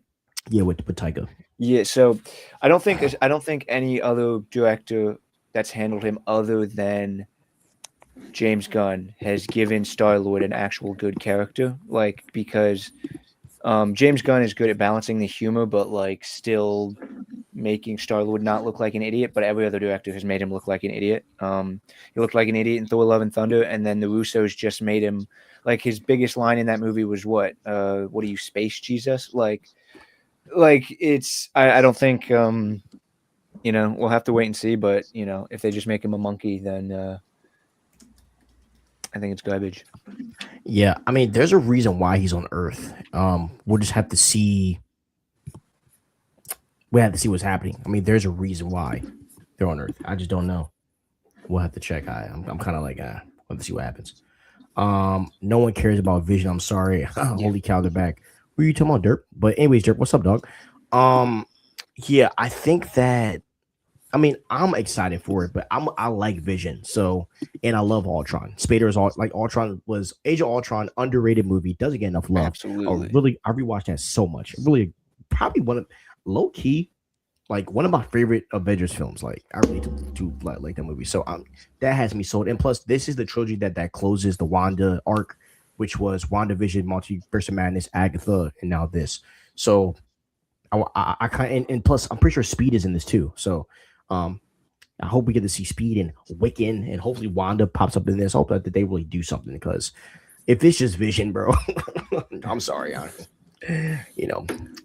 say Vision. I'm not trying to hear some random sophisticated British robot trying Yeah, to bro. talk to for the whole season. And as I said, like I give 2 to 3 episodes. So, but I think they'll figure it out. I think they'll figure it out. Carter, yo, for some reason, Carter like exit out. If so, his phone like trips out, and I think he exits out or his laptop every like hour. Like at like an hour, this happens every time. So he'll be back. All right. And it sucks because this is his favorite show. Your Friendly Neighborhood Spider-Man season 2. This is a animated show. Was low key controversial at first, but it's actually a really good show. It's so shocking how like what shows get controversial and what's not over dumb stuff. So the scoop here is that in the second season, this is obviously a prequel series, and this is the alternate universe where basically Norman Osborn mentored Peter Parker instead of Stark. So instead of Peter Parker using Stark tech, he's working with Norman Osborn, which I think is actually like a really cool tidbit that they add on there. So have you seen this at all or no? I haven't. It looked like garbage. It like the animation style just made like because is it actual like animation or is it just like garbage rotoscoping with because like that's what the animation looked like. It looked like they just rotoscoped over like real people and then threw like a kawaii anime filter over it. This is language that I do not understand, so bro, I honestly don't know. So like does it so like X-Men 97 like that show looks It's not like the that. old. Okay, that's it because it looks like they just like put a filter over like it looks like they shot it in live action and then they just put like a cartoon filter over top of the footage that they captured and it just looks like buns. Yeah, I mean the animation style is weird. It is weird. I don't think it's bad, but it is weird. And that's the best way to say it. Because I think they're like because that animation style lands the facial expressions perfectly. Versus even X-Men 997, some of the facial expressions felt a little bland. Like this, the animation style wasn't one that I would choose, but it definitely brought life to the characters in some ways. And it was, but I think this is for kids, bro. Like I like, you know what I mean? So Like yeah, I'm more than sure if I turn like my son right now loves Spider-Man. I promise you, if I turn this on, he will lose his mind and go crazy. Like it's really a kid show, like mega kids. You know what I mean? So yeah, I guess that's true. That's why. Yeah, that's the kind of vibes that I get. Me text Carter. Where did you go? Okay, now, obviously, guys, the most anticipated movie you guys are all waiting for: Avengers, freaking Doomsday. The biggest movie of the year, most anticipated movie of the year. Cole, how do you feel about Doomsday, man? Obviously, you know this movie's gonna be hella successful, so we don't really need to talk about that. But I don't I know think you've had problems with Doomsday, so let me hear. Yeah. Let me hear you. Well, first off, the success. I'm kind of torn. Like something tells me either like it will be like it'll either dethrone Endgame in terms of success, or I don't think it'll reach that level at all, just because like Marvel has just been putting out stinkers, and so like going to Marvel movies was always an event. And like regardless, like when Guardians of the Galaxy first came out, like no one knew who they were, but like going to see a Marvel movie, regardless of the content, was always like a thing that you did.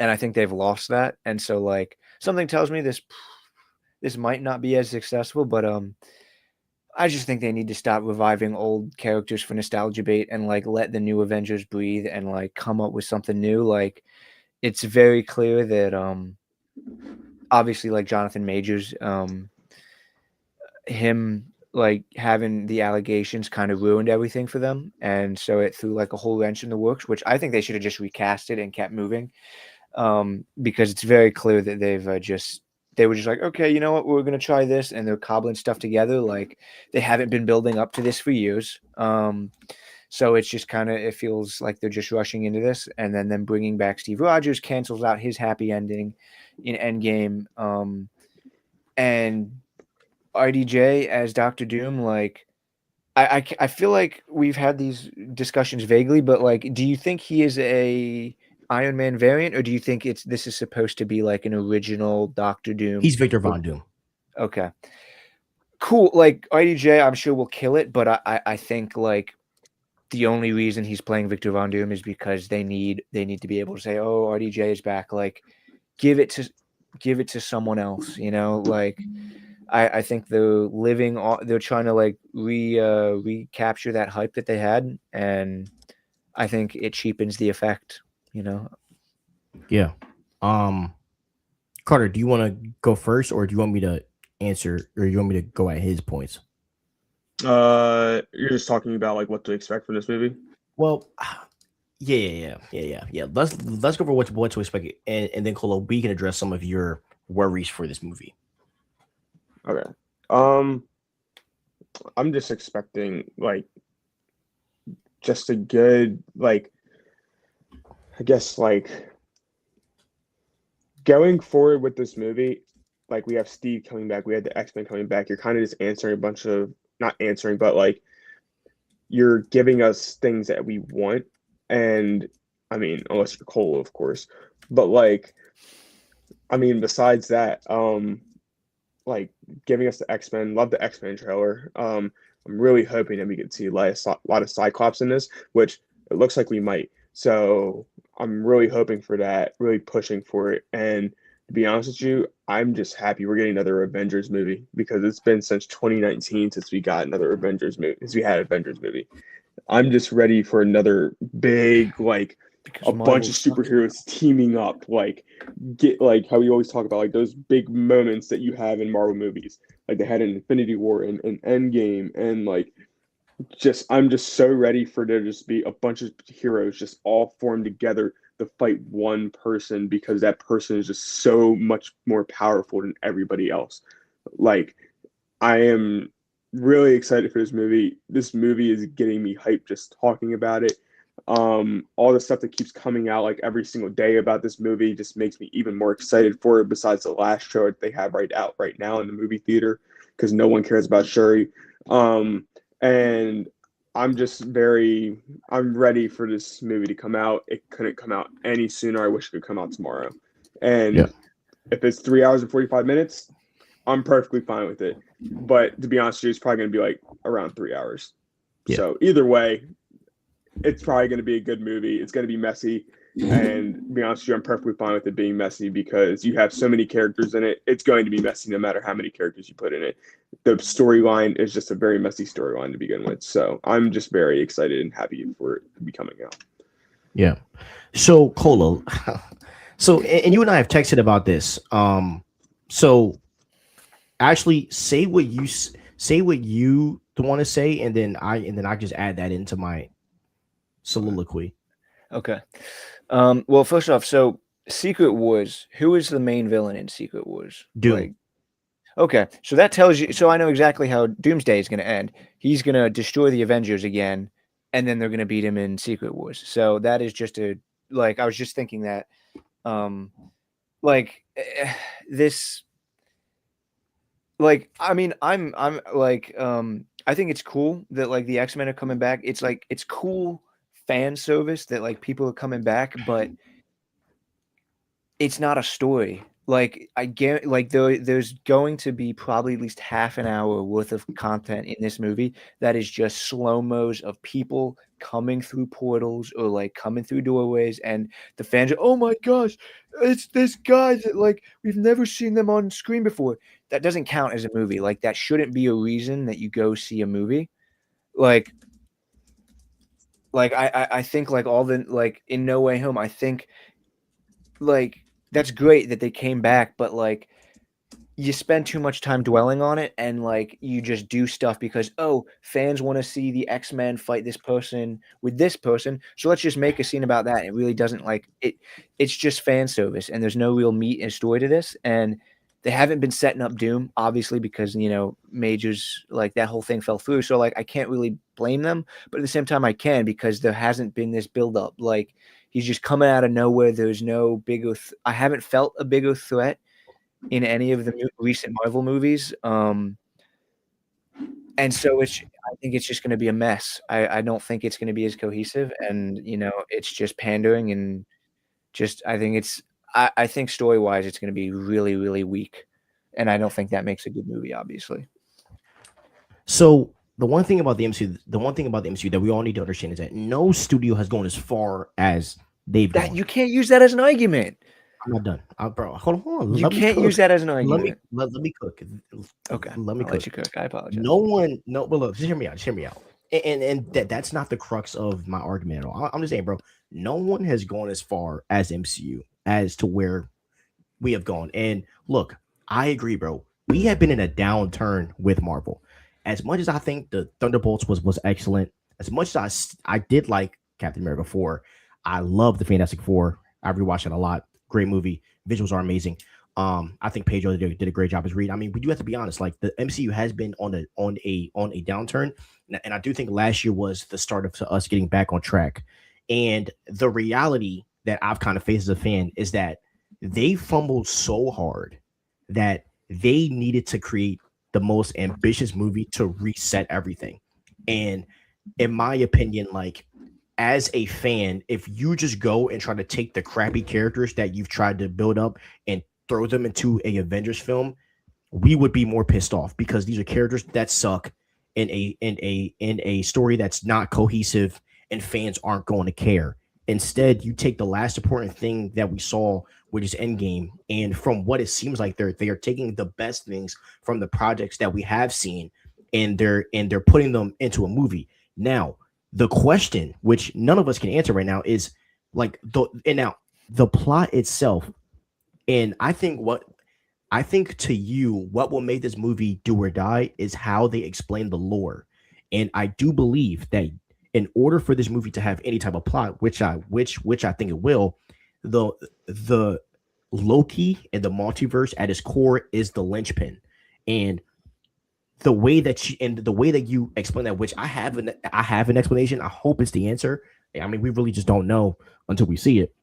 But like everything is centered around the multiverse and Doctor Doom. And the reality is that they are taking from, the whole entire Jonathan Hickman run, which in my opinion is the best comic run of all time. If we're talking about from New Avengers all the way to Super Wars, like you gotta understand, bro, like you can't just say like this isn't going to be a good story when they're taking from arguably the greatest comic volume runs of all time, and this isn't going to be like Deadpool and Wolverine. This is the Russos where they've delivered before, and they're taking from the best possible Avengers story ever. And I also want to talk about nostalgia because in my opinion, right, when you were in a multiversal saga, you have the advantage to use anybody you want, and to me, like as fans, this is something that we have asked for. Like I've asked for, like I would love to see Hugh Jackman Wolverine with Toby Spider-Man or with Iron Man, and them honoring that isn't a bad thing. But here's the thing: if they just throw them in this movie and they have no type of narrative role, then it is going to be trash. But we don't know what's happening yet. All we know is these teaser trailers that have revealed a lot. So I'm not going to write off the nostalgia bait because I mean I could have said the same thing with like Superman. I'm like, oh, okay, like Superman looks hella nerfed. He's getting beat up all the time, but like there's context to why. Even though I don't like it, I still understand it. You know what I mean?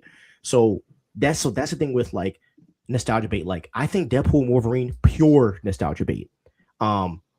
Spider-Man, No Way Home. As much as I love it, we gotta call a spade, right?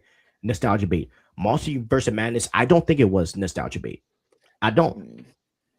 I think that when we saw them, it meant something, and I believe that the Russos would be stupid to not mimic that same sentiment. But like, as I said, all of that falls on the multiversal lore and who is diving into what and who's doing what.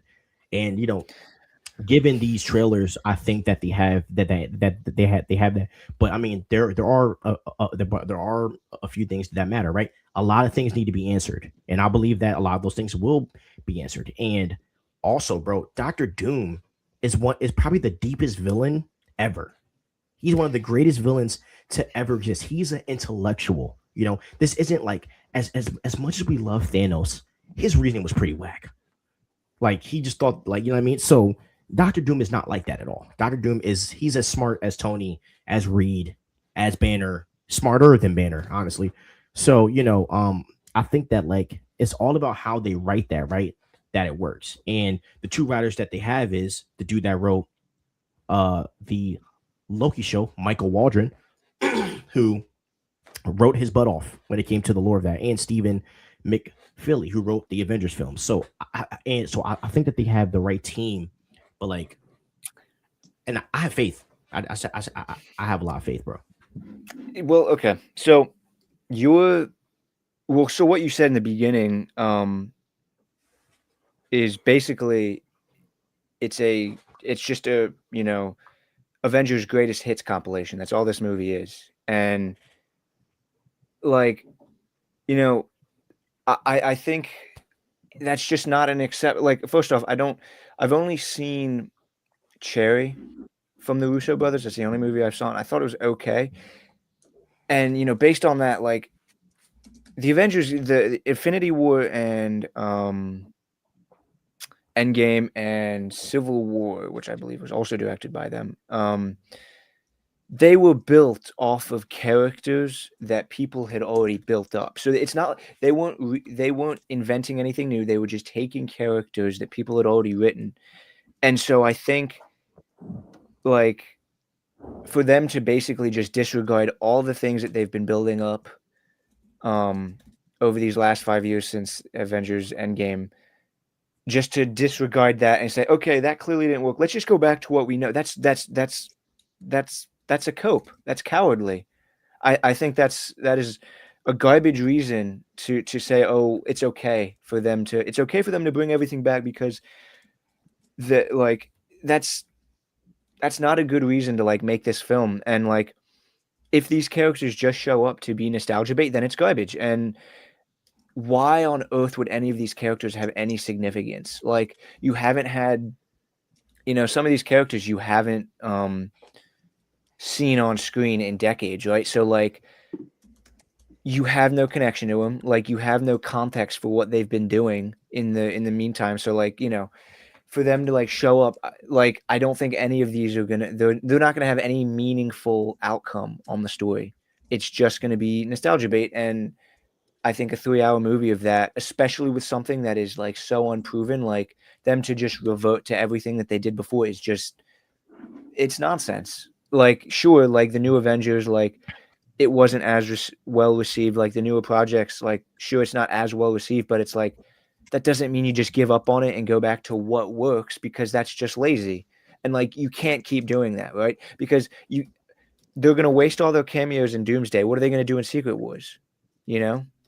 Like, you're going to have to like actually form a team and like form a new Avengers, because after Secret Wars, if you're going to have to recraft the Avengers, cinematic universe. So like, why are you going to spend 2 big blockbuster movies just, hey, nostalgia bait?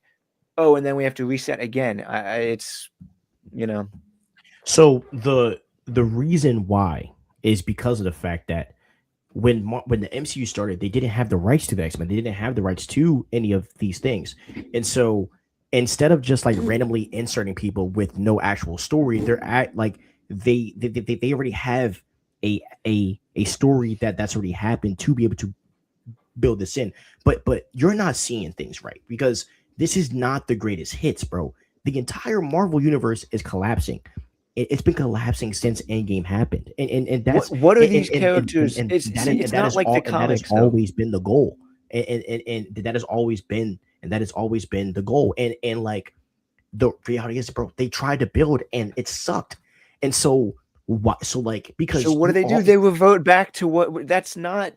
No. But how is it reverting if in the Avengers films they never used multiversal characters? They never have. This is something new that really hasn't been done before, bro, except in the comics and in animation, bro. So bro, I don't think it's cowardly to bench America Chavez for another character because she didn't work. So like if a character doesn't work, that doesn't mean that doesn't mean you just force them into a movie where fans are going to hate them, bro. You didn't even watch half of these projects. You know why? Because they suck. You can't, but you cannot rely. Eventually, that clock is going to run out, okay? And so that's what I'm mad about. Professor Xavier, okay? Ian McKellen and Patrick Stewart coming back as Charles Xavier and Magneto coming back. What is that going to? How is that going to help further the MCU? Tell me how that's going. So them two going to help further the MCU is they are going to close the door for this X-Men team of this movie, and we are going to be and we are going to get a reset that brings in the new X-Men. Why would you introduce So a they've done hold on. nothing. They have So- literally done nothing. Them coming in here is just saying, "Hey guys, look at these we old don't X-Men. know, Remember them? You like them? Okay, they're gone but now." you're acting like What is but the you're point of that? but you're acting like but you forget that this is the multiverse and we don't know what they've done. We don't know, bro. We have a scene to where the X-Men mansion is getting destroyed and Cyclops scratched down. We don't know why. That's why there's a thing called writing and lore to back up what they've been doing. This is the multiverse, which means random characters pop up. It's like this is how it is, bro. And also, bro, this is a comic movie. Heroes never die. They always come back. This is not the Odyssey. This is not Oppenheimer. This is none of that. This is a comic book movie, which means that heroes always come back, which means villains always come back eventually. Captain America, in my opinion, they were, bro, in Secret Wars, bro. You have to understand. So Doomsday, right? So Doomsday is taking us to a place to where basically I'm just spoil the whole thing. And obviously they'll add some changes. Basically, what happens is Doctor Doom is on a hunt, right? The multiverse is collapsing. Pretty much a lot of people think that Doom has the best answer. His answer is to let everything get destroyed and then he creates his own thing, which is this thing called Battle World, right? And in Battle World, this is where we get like every character that survived this multiversal break. Everyone's existing on this one like Earth. And this is where Doctor Doom is married to Sue Storm. Franklin is his child. Reed is kind of a prisoner for a bit. Like there's just a lot of stuff going on. And so but everything is built on the mindset of Doctor Doom. Dr. Doom sees a problem and he believes that he's the God that can fix it. Not only can he fix it, he's the one that can actually, like make it to where he rules, because that's Doom's mentality. He sees himself as a God. There also is another, rumor going around, which, we can't build a lot off that, but the rumor is that like there was a prime Marvel where there was a Fantastic Four, where there was an X-Men, and everyone existed together. And so one of the and this is why this is beautiful, because now we get to have an event to where we get to say goodbye to the old and then we go into the new. And so instead of like just shoehorning in new characters that we're going to have to die anyway, you get to say goodbye to the characters in their comic accurate costumes, in actual comic accuracy as characters. Comic, okay, no. So here's the thing.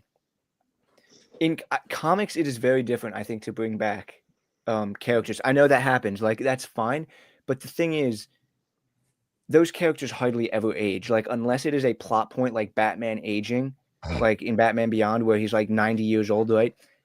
Characters really don't age that much in the comics. So them coming back in different, it's like when they come back, it's always like there's either something different about them or it's just like where they left off, right? Do you not think Steve Rogers is different? He has a child. Because that was his because that's a continuation of this. Also isn't the same Professor X and Magneto from the X-Men. This is them from like another Earth. So we don't know how you're they introducing a different version of these characters that are not going to do anything. They are just going so to you do can something. say, oh, hey, look, it's Professor X who looks like the one you grew up with, but it actually isn't. That's not true. They are going to do something. You just said they're different versions from the ones that were back in the 2000s. But you just so said then that what's the point of introducing these characters? But you just said that they've done, because this is a multiverse movie, which means you involve everybody because it's the multiverse. These are multiple Earths, multiple universes. What the heck do you want them to do? Freaking use America Chavez, Echo, Kate Bishop, freaking like, bro, come on, bro. So what are they going to do after this multiverse event? What are they going to do with all of those? America Chavez, Ironheart, Moon Knight. What are they going to do with all those characters? They go back to being side characters like they were supposed to be, not the center of the freaking universe. Oh, and then they're going to revert back to going back to Iron Man, Captain America, Hawkeye, Black Widow. So they're just going to redo what they've done. No, that's bro. garbage. We get House of M. We get Avengers versus X-Men. Bro, there's so many stories that the mutants are involved. Bro, we get Cyclops with the Phoenix. Bro, there's so many stories that the X-Men and the Fantastic Four are solely involved that we just don't get. And so we get to see all of those stories come to life. Not to mention, imagine Spider-Man just swinging by, or he used to help out the X-Men. Like there's so much like that we just haven't gotten, bro, because not I get everybody's that. in the universe together. I get And that, but that's what the I'm beauty of it. saying is, what is the point? Like, they're creating a new universe where they can have like X-Men with Spider. I get that, and I'm happy with that. What I'm saying is, what is the point of bringing back Steve Rogers? What is Chris Evans as Steve Rogers going to do in Secret Wars and Doomsday? What is he going to do that is going to change? And like, Steve Rogers is because Steve Rogers is one of the people that started this issue. When he chose to go be with Peggy, he created a branch timeline that they didn't mess with, which means that when a branch timeline happens, and when a being that is in a place that they are not supposed to be, it starts something called an incursion, which Right. is a key factor in Marvel. But now, bro, we have an issue where multiple people are on multiple Earths that they don't belong on. Wolverine and Deadpool. I mean, the story goes on. And so now we see the situation where multiple incursions are happening, and we don't know what the X-Men knows. We don't know what Reed and them know. Why is Reed now, like, why is the fans like before now in the MCU? Because has their Earth been destroyed? Like I'm trying to tell you, bro, like there's a lot of answers that need, like, it's hard for me to like have a take like yours without seeing what the movie provides, because there's so much to it. You know what I mean? And that's true. and even and even going into Infinity War and after that, like, there were similar questions. You know what I mean? Like, and so the thing with that though is they were combining heroes from different movies franchises together onto one. It wasn't like, and they were first time you'd ever seen them on screen ever, like Black Panther, Iron Man, all of them. I agree. And so like that is a completely different thing. I compared agree, to this.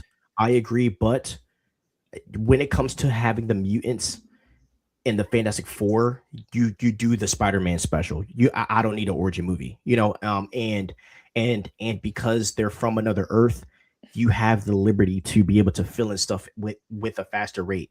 And that's just the truth, bro. I mean, that's the I truth get, about but it. like I'm saying, like my big thing is like, what is the point of bringing back some of these legacy characters to serve in one, maybe two movies, just to have them get reset? If not anything else, if it's not anything else, then nostalgia bait. I would argue. I would say, what's his name? I mean, look. At the end of the day, like, we would never know unless if they say it themselves. But I would say what I think is, I think number one, it's a preference, because Kevin Feige was an executive producer on these films. He wasn't able to do the things that he was able to do, and he had the pull to get the characters back. I think that has a big reason why, from a practical standpoint.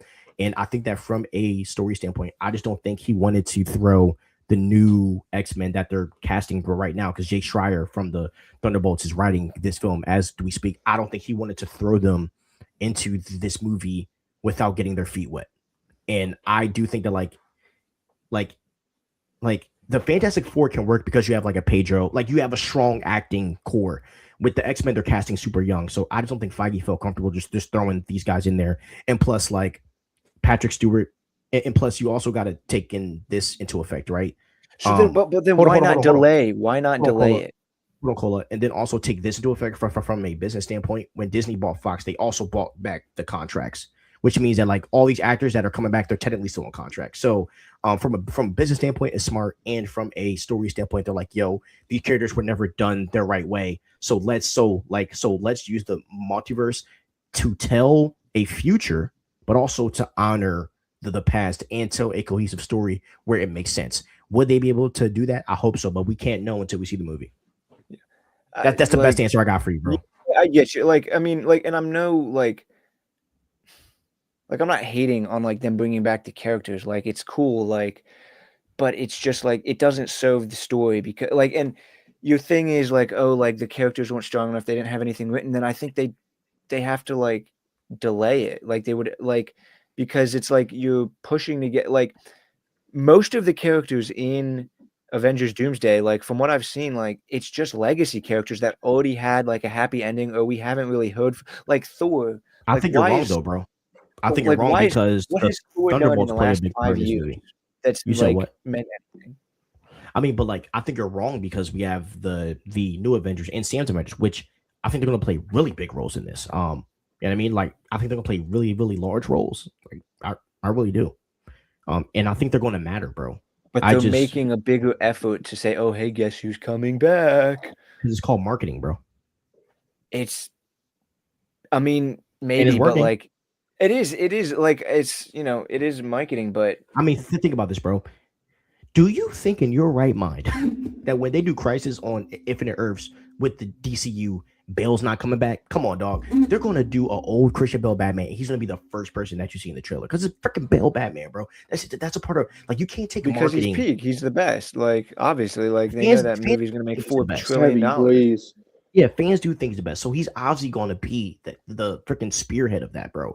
Like you can't take that. Okay, but also You here's the can't take thing: if marketing. they do convince him to come back, like that in and of itself, if they convince him to come back as Batman, that's like that in and of itself deserves to be $1 billion movie. Like because he didn't come back for Batman v Superman, they wanted him to come back for that, and he said no. Like Yeah. so, that's why we got ass flick. But like it's.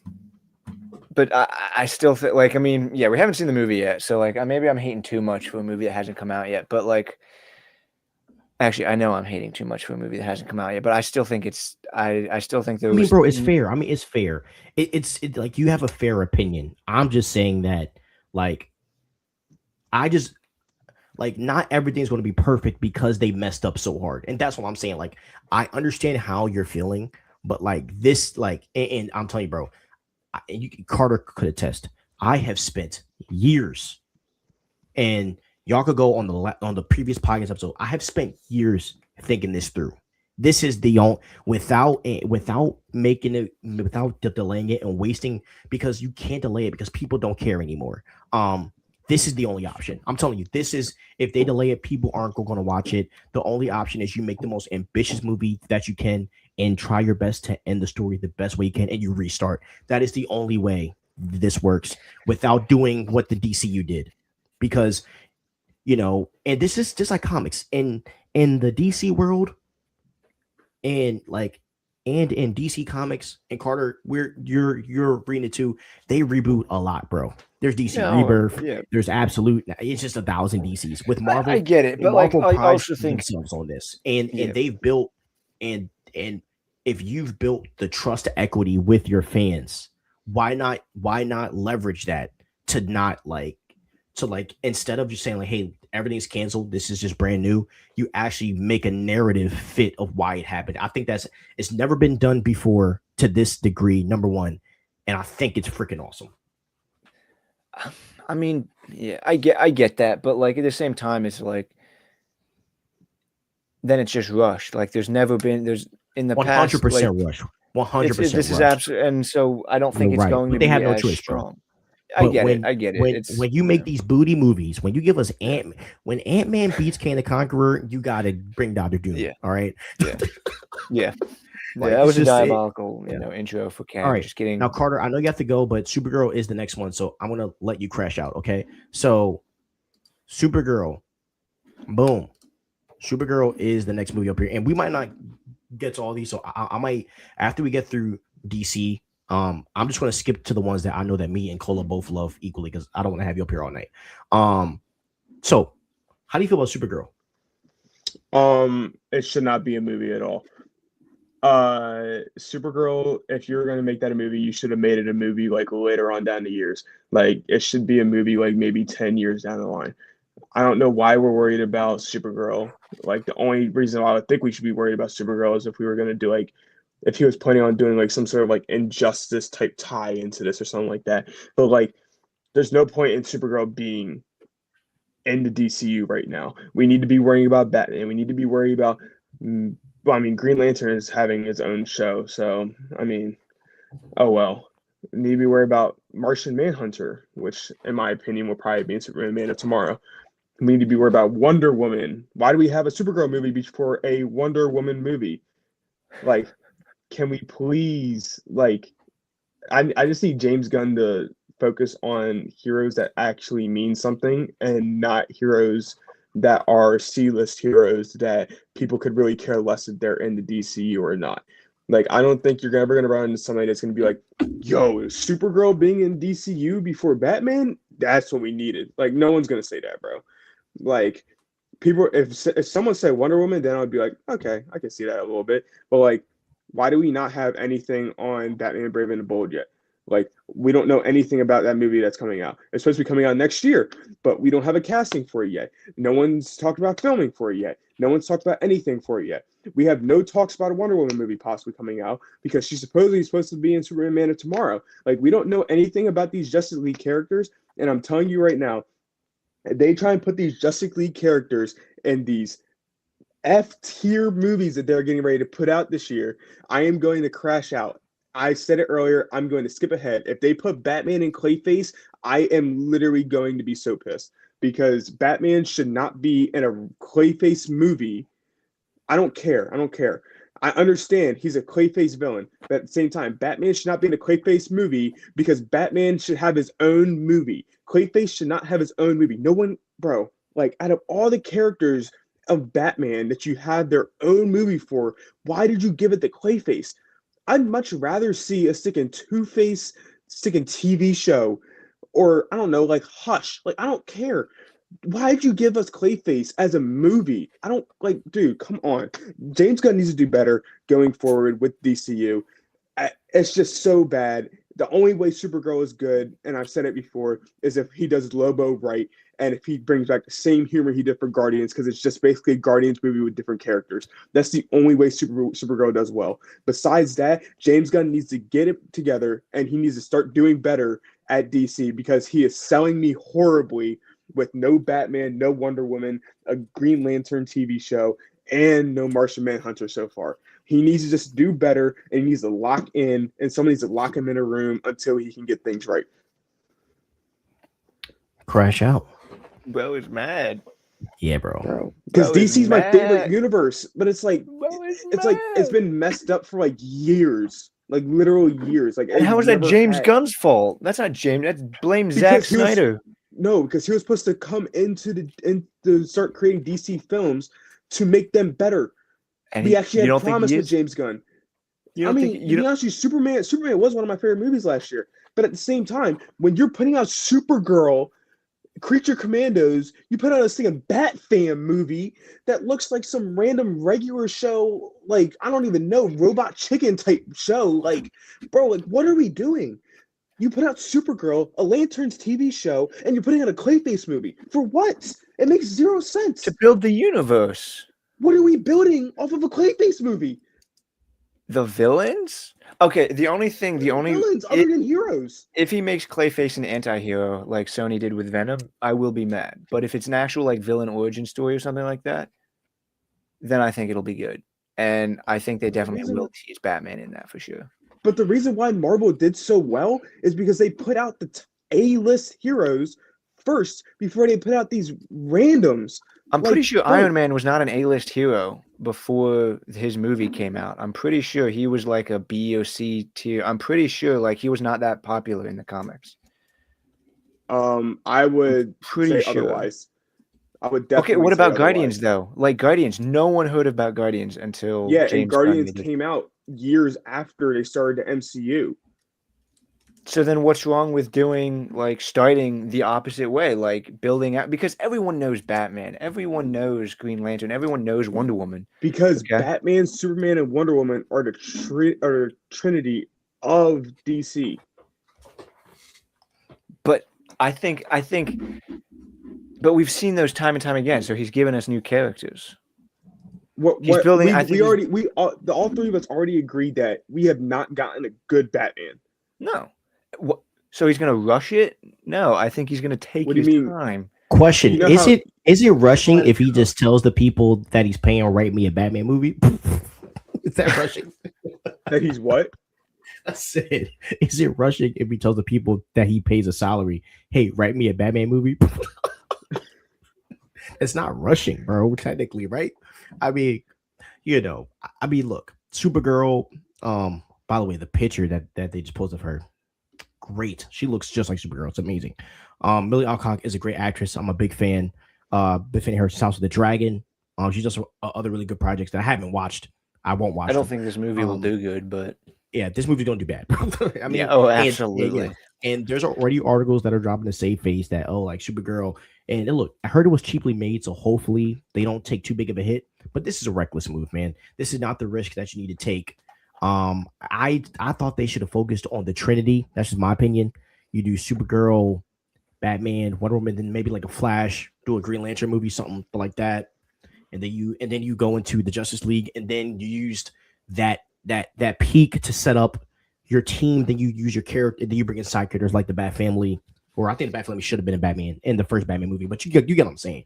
And I understand that James Gunn wants to do things differently, but this isn't rocket science. He has a better like DC just has better characters in general. Like their sidekicks cook a lot of Marvel heroes. And y'all might think I'm crazy. I'll take Nightwing over Bucky, Sam Wilson, any of those characters any day. Dick Grayson out, and he's my favorite hero of all time. So I might be biased, but just saying. Supergirl, a Nightwing movie will make more money than Supergirl. I mean, that's my opinion. So they should have kept that animated Batman Beyond movie. Like they should have brought that over with the Spider-Verse. John, I think that would have done. Like I think that was like that would have been perfect. Like, do you know what would be fire is like, because I do think that like Batman is going to die eventually, and I think they're going to do where like Dick Grayson's Batman, but we'll be fire if Terry is the the DC Batman in the next maybe 15 years. That would be kind of awesome. We'll see. All right, now we're gonna get to this Clayface. I mean, look, Clayface is garbage. I think villain led films are stupid. I've been saying that for years. And the only way this makes any money is if Batman shows up. And I'm not seeing this movie unless a Batman shows up. If Batman doesn't show up, I will not see this movie. But you won't know until you see the movie. Oh, I mean, they'll leak it. That's true. That's true. Yeah, that's true. They'll leak it, and I bet you $1,000 if Batman's in this film, his shadow will be in the freaking trailer. You know what I'm saying? Yeah. They're not that stupid. But then again, they made a Supergirl film, so I don't know. But there's a lot of animosity on this show for the new DCU, man. No, bro. I am a big DCU fan. Like Man of Tomorrow, I think Superman Man of Tomorrow is probably going to be the best DC movie of all time. And I think that's the worst move they could have made. And that is a crazy take. But I think Man of Tomorrow, if what I think is going to happen happens, this might be like one of the greatest DC movies ever. I just feel like I have to eat a lot of trash to get there, But look, it comes out next year, doesn't it? Yeah, but I have to watch Supergirl and Clayface. But at the same time, I still think Supergirl is going to be a good movie. Like, I don't think it's going to be bad. I think it's dumb to make a Supergirl movie. Like Clayface too. Look, I can hate the decision and still enjoy the movie. Like Batman Begins, I rewatch it all the time. Like I love that movie. You know what I mean? Even though, like, do I think Nolan is a lore killer? Yes, but I still enjoy it. You know what I mean? And then and I know. Wait, are you guys? Oh, Carter, you already crashed out. Cola, are you excited? Are you interested in this at all? I'm interested for Clayface. I think we've never seen him on screen before. I think, if it's like a real body horror, like The Substance type of horror movie about him, I think it'll be really good. I also think Man of Tomorrow, I think that was a bad choice for the next because to go from a Superman movie where the main villain is Lex Luthor and then the next movie they have to team up, I think that's I think you should have put a second movie in between, because I think that's because you're probably not gonna see too much of Superman or Lex Luthor in any important narrative capacity until that movie comes out. And so for them to team up in the next movie that they're seen in, I just think is, especially because they ended on such awful terms in Superman, I think there's literally you're gonna either they're not gonna team up until the last 30 minutes of the movie, or the beginning is gonna be a rushed 30-minute event where it's Lex Luthor, you're my only hope, and it's going to be some awful garbage writing like that. And then the next hour and a half is just them teaming up, which I think is bad. So I think they should have put a movie in between where like Lex Luthor doesn't get redeemed, but like there's a reason that he gets pulled into Man of Tomorrow. So my theory behind that is I think they're gonna low-key pull a Thor Ragnarok at the end of Supergirl, because Superman is supposed to be in Supergirl.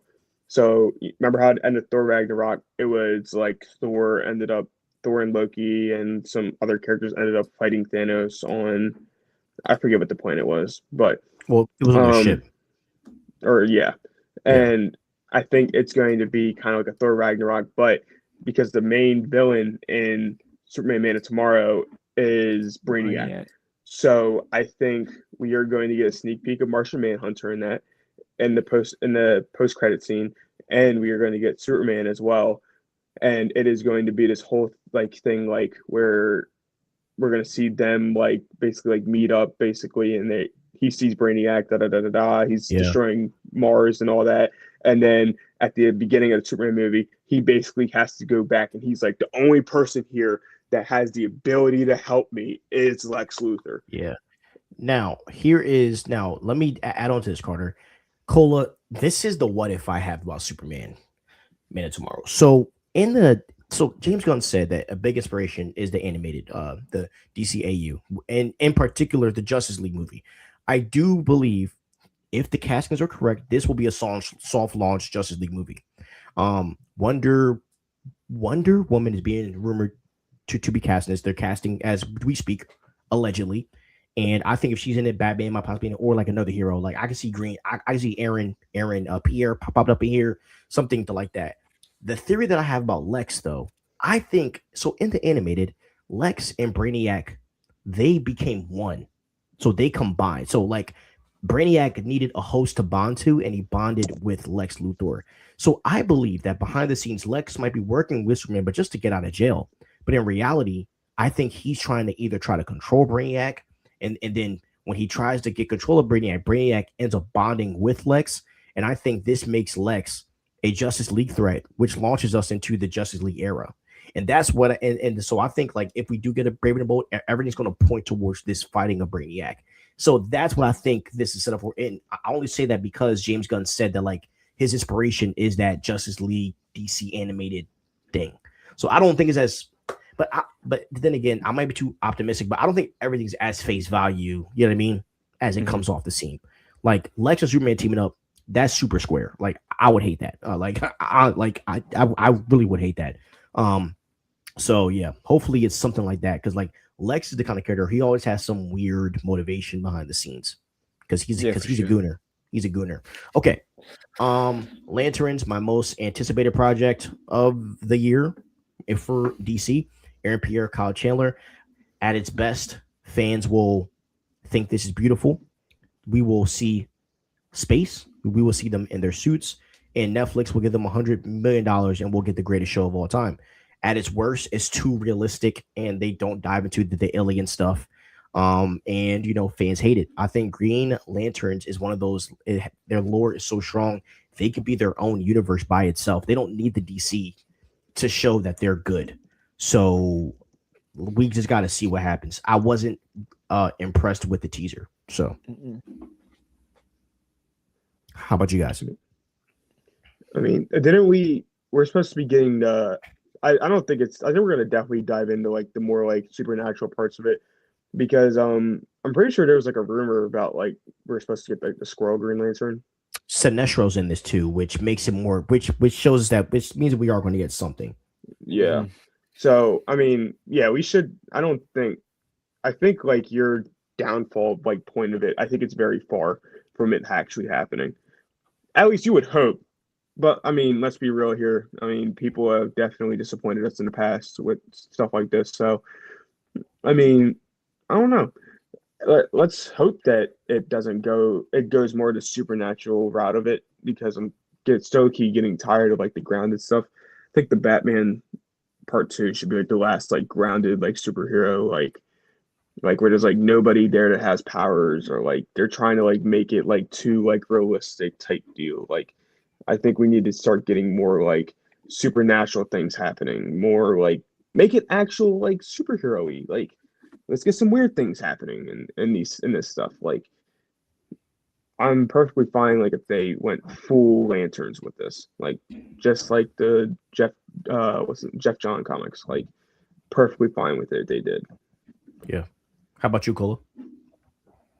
I mean, I've never been a big fan of Green Lantern as a hero. So I mean, like I like the look of it, how it looked. But like I thought the teaser was boring. But you know, I'm sure it'll start out strong, like, you know, viewership wise, but it'll all depend on like how well they write it and knowing like that they're trying to build into the DCU. I'm sure it will have all like the supernatural stuff like they've got to. So Yeah. you know. I mean, it looks like James Gunn didn't do anything on it, which I think is beautiful because like Supergirl does feel like James Gunn, you know what I mean? Everything else has felt like James Gunn. So like I think that has really and like look, I like James Gunn stuff, but I do think like the different tone is gonna be, I think it's gonna be appealing to fans. I just hope that they don't take like an Andor approach. You know what I mean? We're like Andor is nothing like Star Wars, you know what I mean? And that's why I resent it so much. So we'll see. All right, now we're getting to Star Wars. Mando. All right, Carter. I'll catch you later. And after we get through Star Wars, guys, we're going to hit probably like probably like 3 or 4. Really, the movies that I know Cola is going to watch. So Mando and Grogu. Are you seeing like? No. Hold on, You're not seeing it. This movie is going to be absolute garbage. What? Wait, time out. Where are you at with Star Wars right now? Because you and I are diehard Star Wars fans. So I'm excited for Jedi Starfighter, but I know that is going to be just another Sean Levi, like buddy cop kind of movie. I know it's Adam Project. it's not. It's like I still think that Revenge of the Sith is like one of, if not the best Star Wars movie. I personally think the original trilogy, like the original 4, 5, and 6, I think they're kind of like, I feel like the prequel trilogy is what George Lucas like intended for the first 4, 5, and 6 to be, but he just couldn't do because of like just it's time. Because and so I think this is like, I don't know. I don't think that this like if Star Wars goes in the direction of like the MCU where it's just buddy cop stuff and like knowing Sean Levy's style, I don't think it'll be like, I'll probably watch it for sure because Claudio Miranda is the DP on that, so I'm sure he's gonna like really make you feel it. But like as far as like Star Wars lore and stuff, I'm just not looking forward to anything right now. So especially not when I'm hearing that Rey is coming back. Yeah. So Mando and Grogu, what is your mindset? I saw the first season and I thought it was good. And then like I started the second season and I just couldn't get invested in it. The best season. I think I also just think that like the movie just looks really like the trailer looked awful in this. It looks like a straight to Disney Plus movie. It just looks awful and like I think they just ruined the character of Mando. And so I don't think it's going to be any good. I'm probably not going to see it. So the issue that comes about it, bro, is like they did confirm this is a season 3 or season 4. Season 4, they got mashed into a movie. So then it's going to be garbage. It's going to be hot garbage because which means that Bob Iger was on Kathleen's butt to get a movie in theaters, and so she said, Rey's going to bomb, so we're just going to take the best thing that we have, Baby Yoda and Mando. Yep. And so I think they suffered because of that. The movie, the trailer looks mid. Everything looks mid. Nothing looks really good. So obviously I'm going to go because I'm a diehard Star Wars fan, and you're probably going to go too, to be honest. But I'm probably gonna be the one to drag you. Yeah. But, how do you feel about Filoni taking over from Kathleen? Not the guy I want, but the guy, but I think he'll be better than Kathleen. So from a lore standpoint, I think Dave Filoni is amazing. He worked under George. He apprenticed under George. And all the projects that he's done, that he led, he's honored George, and he's even expanded the lore. So I think from that standpoint, and I love the Star Wars lore. I love Abeloth. I love the father, son, and daughter. I love all that. So I think that'll be beautiful. And I think that like with Rey coming back, possibly, if he chalks Rey, even if he keeps her, I think he could possibly maybe try to fix it. The only downside with him is how he abuses Ahsoka. Yes. And Ahsoka is one of my favorite characters. I mean, you probably love Ahsoka, but she can't be the linchpin of everything. A Skywalker has to be the linchpin. And the question is, like, have they butchered it so hard that like the Skywalkers don't have an effect anymore?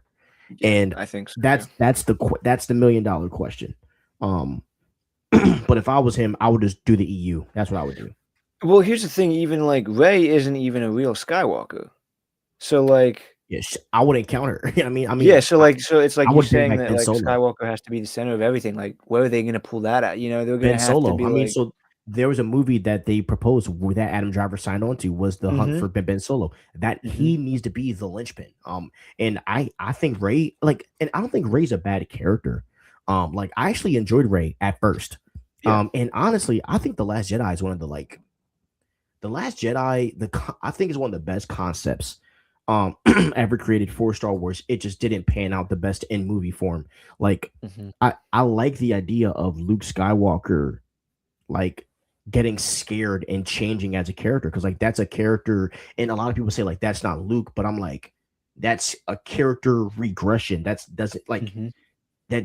doesn't mean that yes, he's acting out of character, but something bad happened in order for him to get to this hermit Luke Skywalker. I love that idea. It just didn't, pan out on screen the right way. So, there's been good concepts. It just hasn't panned out the right way, and then when you bring in politics, that destroys everything, because that's what I think destroyed it. It was politics, you know what I mean? And then because then you give content creators where that's all they feed off of is politics. They just destroy your brand. So that's where I think Star Wars is at. And Mandalorian worked, bro, because politics wasn't the center point of it. I think, and go ahead. Oh, I was gonna say, and Starfighter gives that vibe too. I think that movie's gonna be really successful. I think like it will, because it stays so apolitical, and it's just crafting its own like unique story that probably won't have ties to like anything that they're building, like that they have right now. But I think the downfall is that it's just a buddy cop, hey, guy saving kid, like, and it's just like, which honestly, like, it's fine if they use that to build on to something, but I don't know if like, I feel like Sean Levy and his style, like with Deadpool and Wolverine, I think that is not the style to go with Star Wars. I think Star Wars needs to be taken a lot more seriously. Like, it's okay to have humor, but like George Lucas originally intended, it's supposed to be a grand opera, and Sean Levy does not have that. He does not have the kudos to direct a movie like that. It's a space opera, and so I think they've fallen away from that because of Marvel and the success of Marvel, which, like, it's okay to take things from it. Like, I think adding some of the humor into it, actually, like, I like the humor, because I think there are times where like the prequel trilogy is just a little too like some of the humor is just kind of meh, but like it is very like heavy into the lore, like, and so I think adding some of that humor into it is okay. But I think Sean Levy, like, on the spectrum of where it should be, I think Sean Levy is he's on the far right, laughing too much comedy, and that's not where you need Star Wars to be. So yeah, the way I view it, it's going to be like a space Mission Impossible with more humor. That's the way I view it, and I think fans want what's next in our main line of Star Wars, which is what matters. Like, this is like another Andor, another Rogue One, and those are good projects, but fans don't care, bro. And the only way, I mean, so we'll see. We're gonna, look, there's a Mall Shadow World. This is animated. I think it'll be cool, but I'm not really, Yeah, but I mean, it's not going to move me. Visions, the Ninth Jedi, don't care. The anime style is just not my taste. I was just say this is the anime one, right? Yeah, anime style isn't really my taste, bro. So I'm not going to watch it personally. I can't stand I anime. just can't. So, Yeah. yeah. Tales of the Underworld, another random project that no one's going to watch. Yeah. And that's the thing, bro. And the thing about Dave Filoni is they did Tales of the Sith and he did all trash characters. So that's the thing about Dave, man. He's weird too, man. I don't know. Yeah. I don't know. But yeah, okay. Now we're going to get to some regular stuff, but we're going to hit a few. A Knight of Seven Kingdoms. This is a Game of Thrones project. This is about basically a hedge knight is basically taking care of a Targaryen. This is going to be a beautiful. This is based on a novella. George R. Martin, my favorite author. I think he is probably one of the greatest writers since Tolkien, in my opinion. But topic for another day. But I think that this show is going to be great. I don't think it's going to be like groundbreaking like House of the Dragon, you know what I mean? But it's giving fans just something, and so I'm pretty excited about that. Playing the history. Do you feel the same way?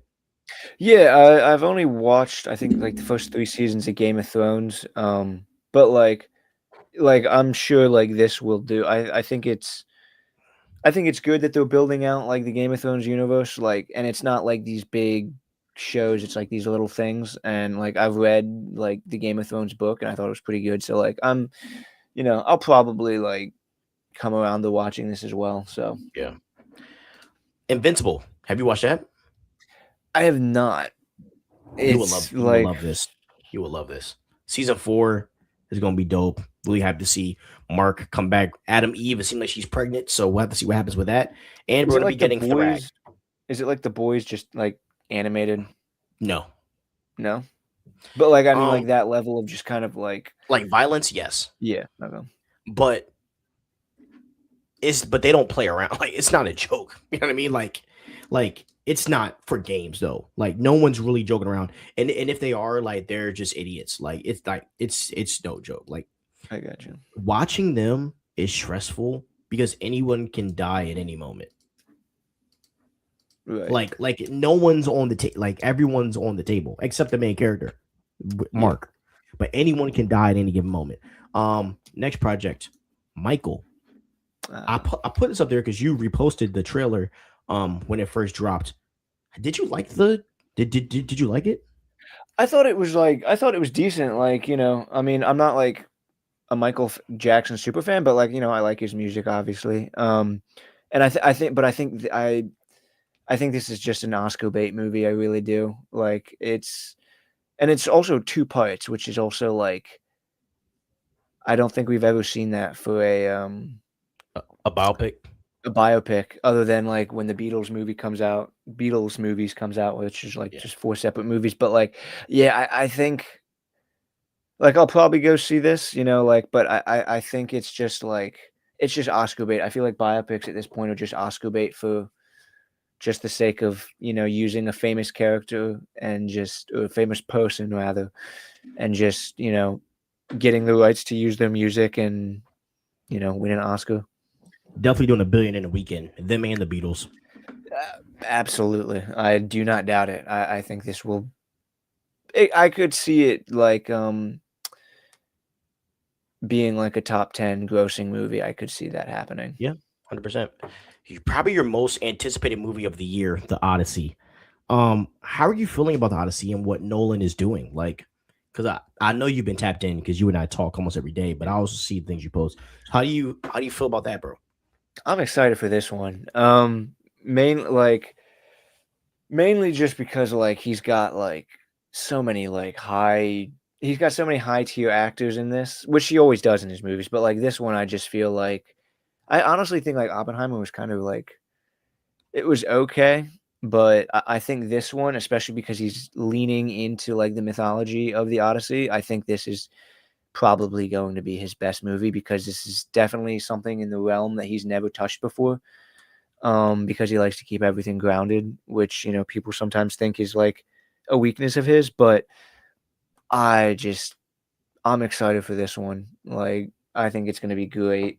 So I agree. I think that Nolan is going to be challenged more. I think he's being challenged more than he ever has in this movie. He's never done true fantasy. And to do the Odyssey, you can't avoid that, Yeah. And the hardest thing is with Nolan's style. How do you make it look as real as possible?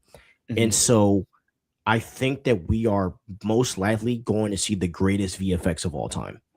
And this is coming from someone that thinks that like what they did in Avengers was like the greatest thing I've ever seen in VFX.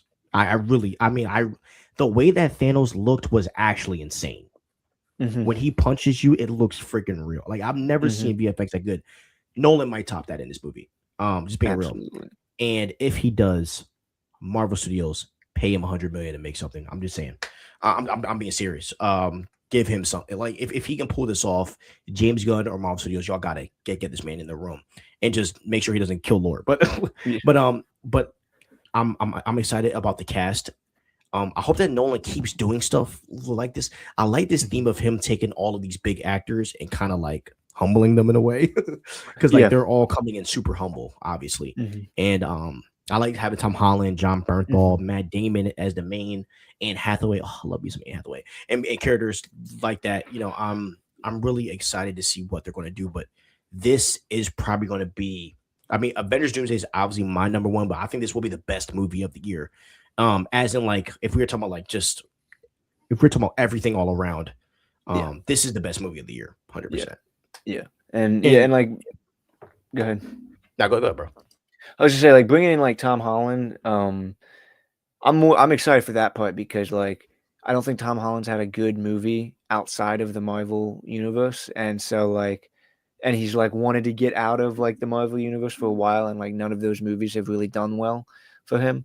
And so I think like this movie is the movie that's gonna I think it's gonna push him as an actor, and it's gonna push him to be able to be more dramatic and people take him more seriously to see him outside of Spider-Man.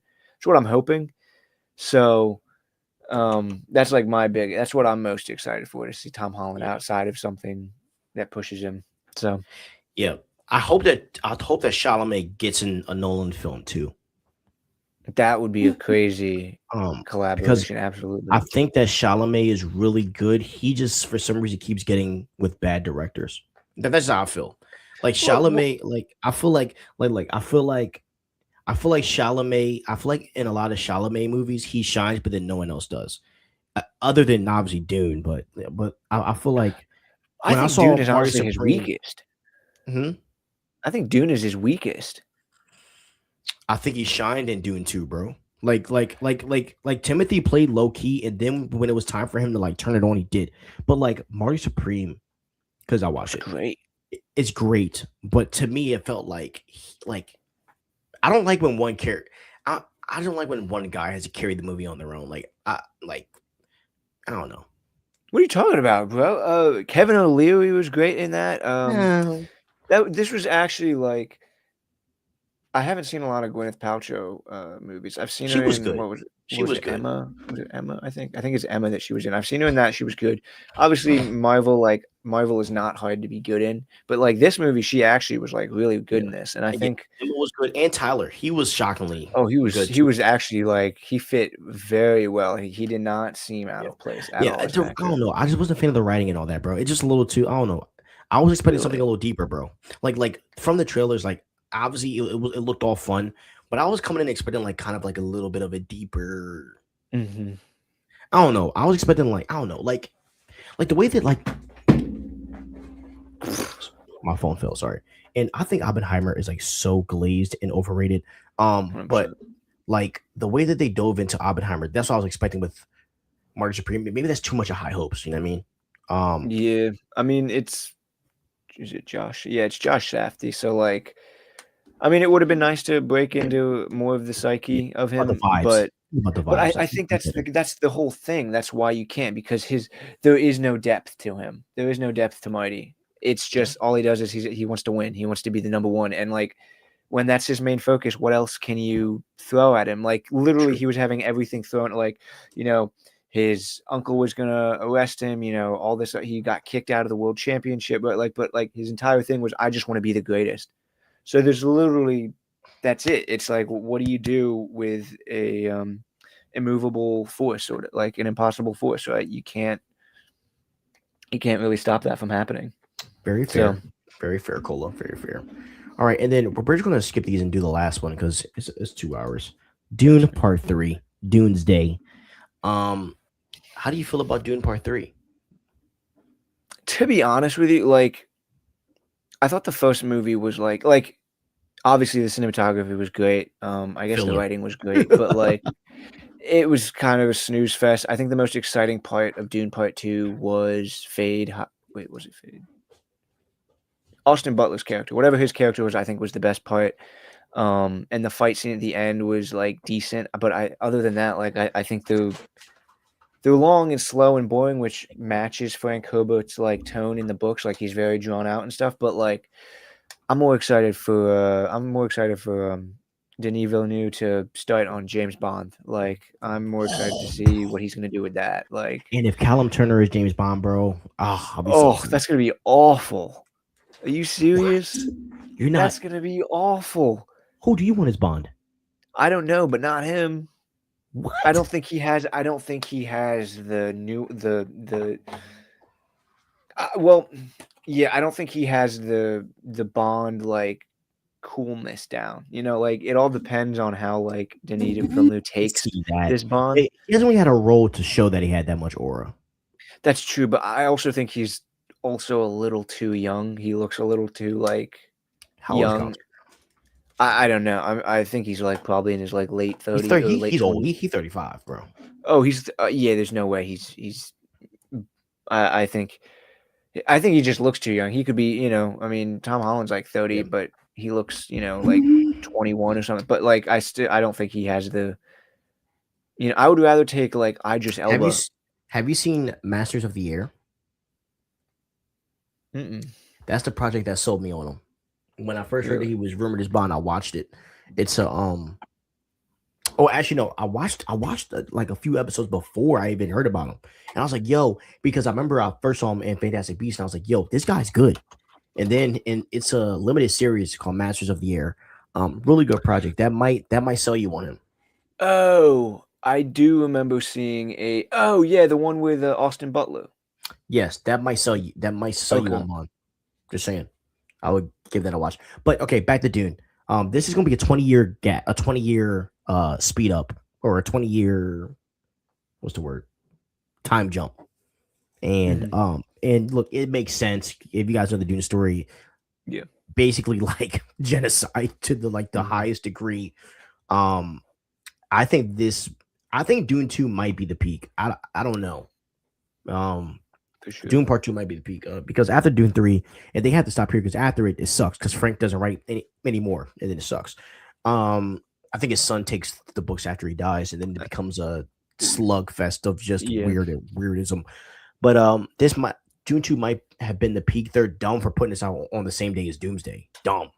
Hopefully, I hope they move it, bro, because I think this deserves the shine it needs. And Dune 1 was. Yeah, and Dune 1 was definitely a filler movie. Let's be honest. I still liked it. I think Oz Rising was amazing. I still watch it to this day. Dune 2 was amazing. And I think that Dune 3 could be good, but you know, we'll see. I believe that Denis is amazing. Obviously Arrakis is going to massively change. Like the setting is going to change. So there's just a lot that's going to go on. So I mean, I'm very interested. Yeah, I think like the thing that holds Dune back is that like it is like I don't want to say it's niche, but it is like the lore and the story behind it is just so like I don't know, like it's never really been done before, and because I think I guess you could call it niche almost, and so like for the average viewer, it's just very hard to get invested in. Like I think Dune 1 could probably be a lot better than I think it is, but that's only because I only saw it in theaters and then I never watched it again. So like when I saw it in theaters, I was kind of like so confused because the only other knowledge I had about Dune was watching like the David Lynch version, and I thought that one was whack as all get out. Like I was like, what is this movie and what is this story about? So I really do think that it's probably peaked with Dune 2 and like Dune 3 like Dune 1 needed more like Dune 1 needed to, and this you might hate me saying this, they need to take a page out of the MCU where like, you know, like the MCU like explains everything because they know that fans could get like confused. With Dune, it's just a lot of yapping, and if you're not like keeping track, bro, like you'll really get lost. Like Yeah. after I saw the first one, I found like there's this YouTuber, amazing guy, but he breaks down all the lore, and so I spent like 3 days just like listening to like you know what I mean. And then when I read the books, I was like, okay, now it makes sense why. Yeah. I mean, like the way the movie happens is weird, you know. So Mm-hmm. I was shocked that movie made money. Just being honest with you. Yeah, I am too. Like Good one. because there's so much that they took out of the books that they didn't put in the movies, and like,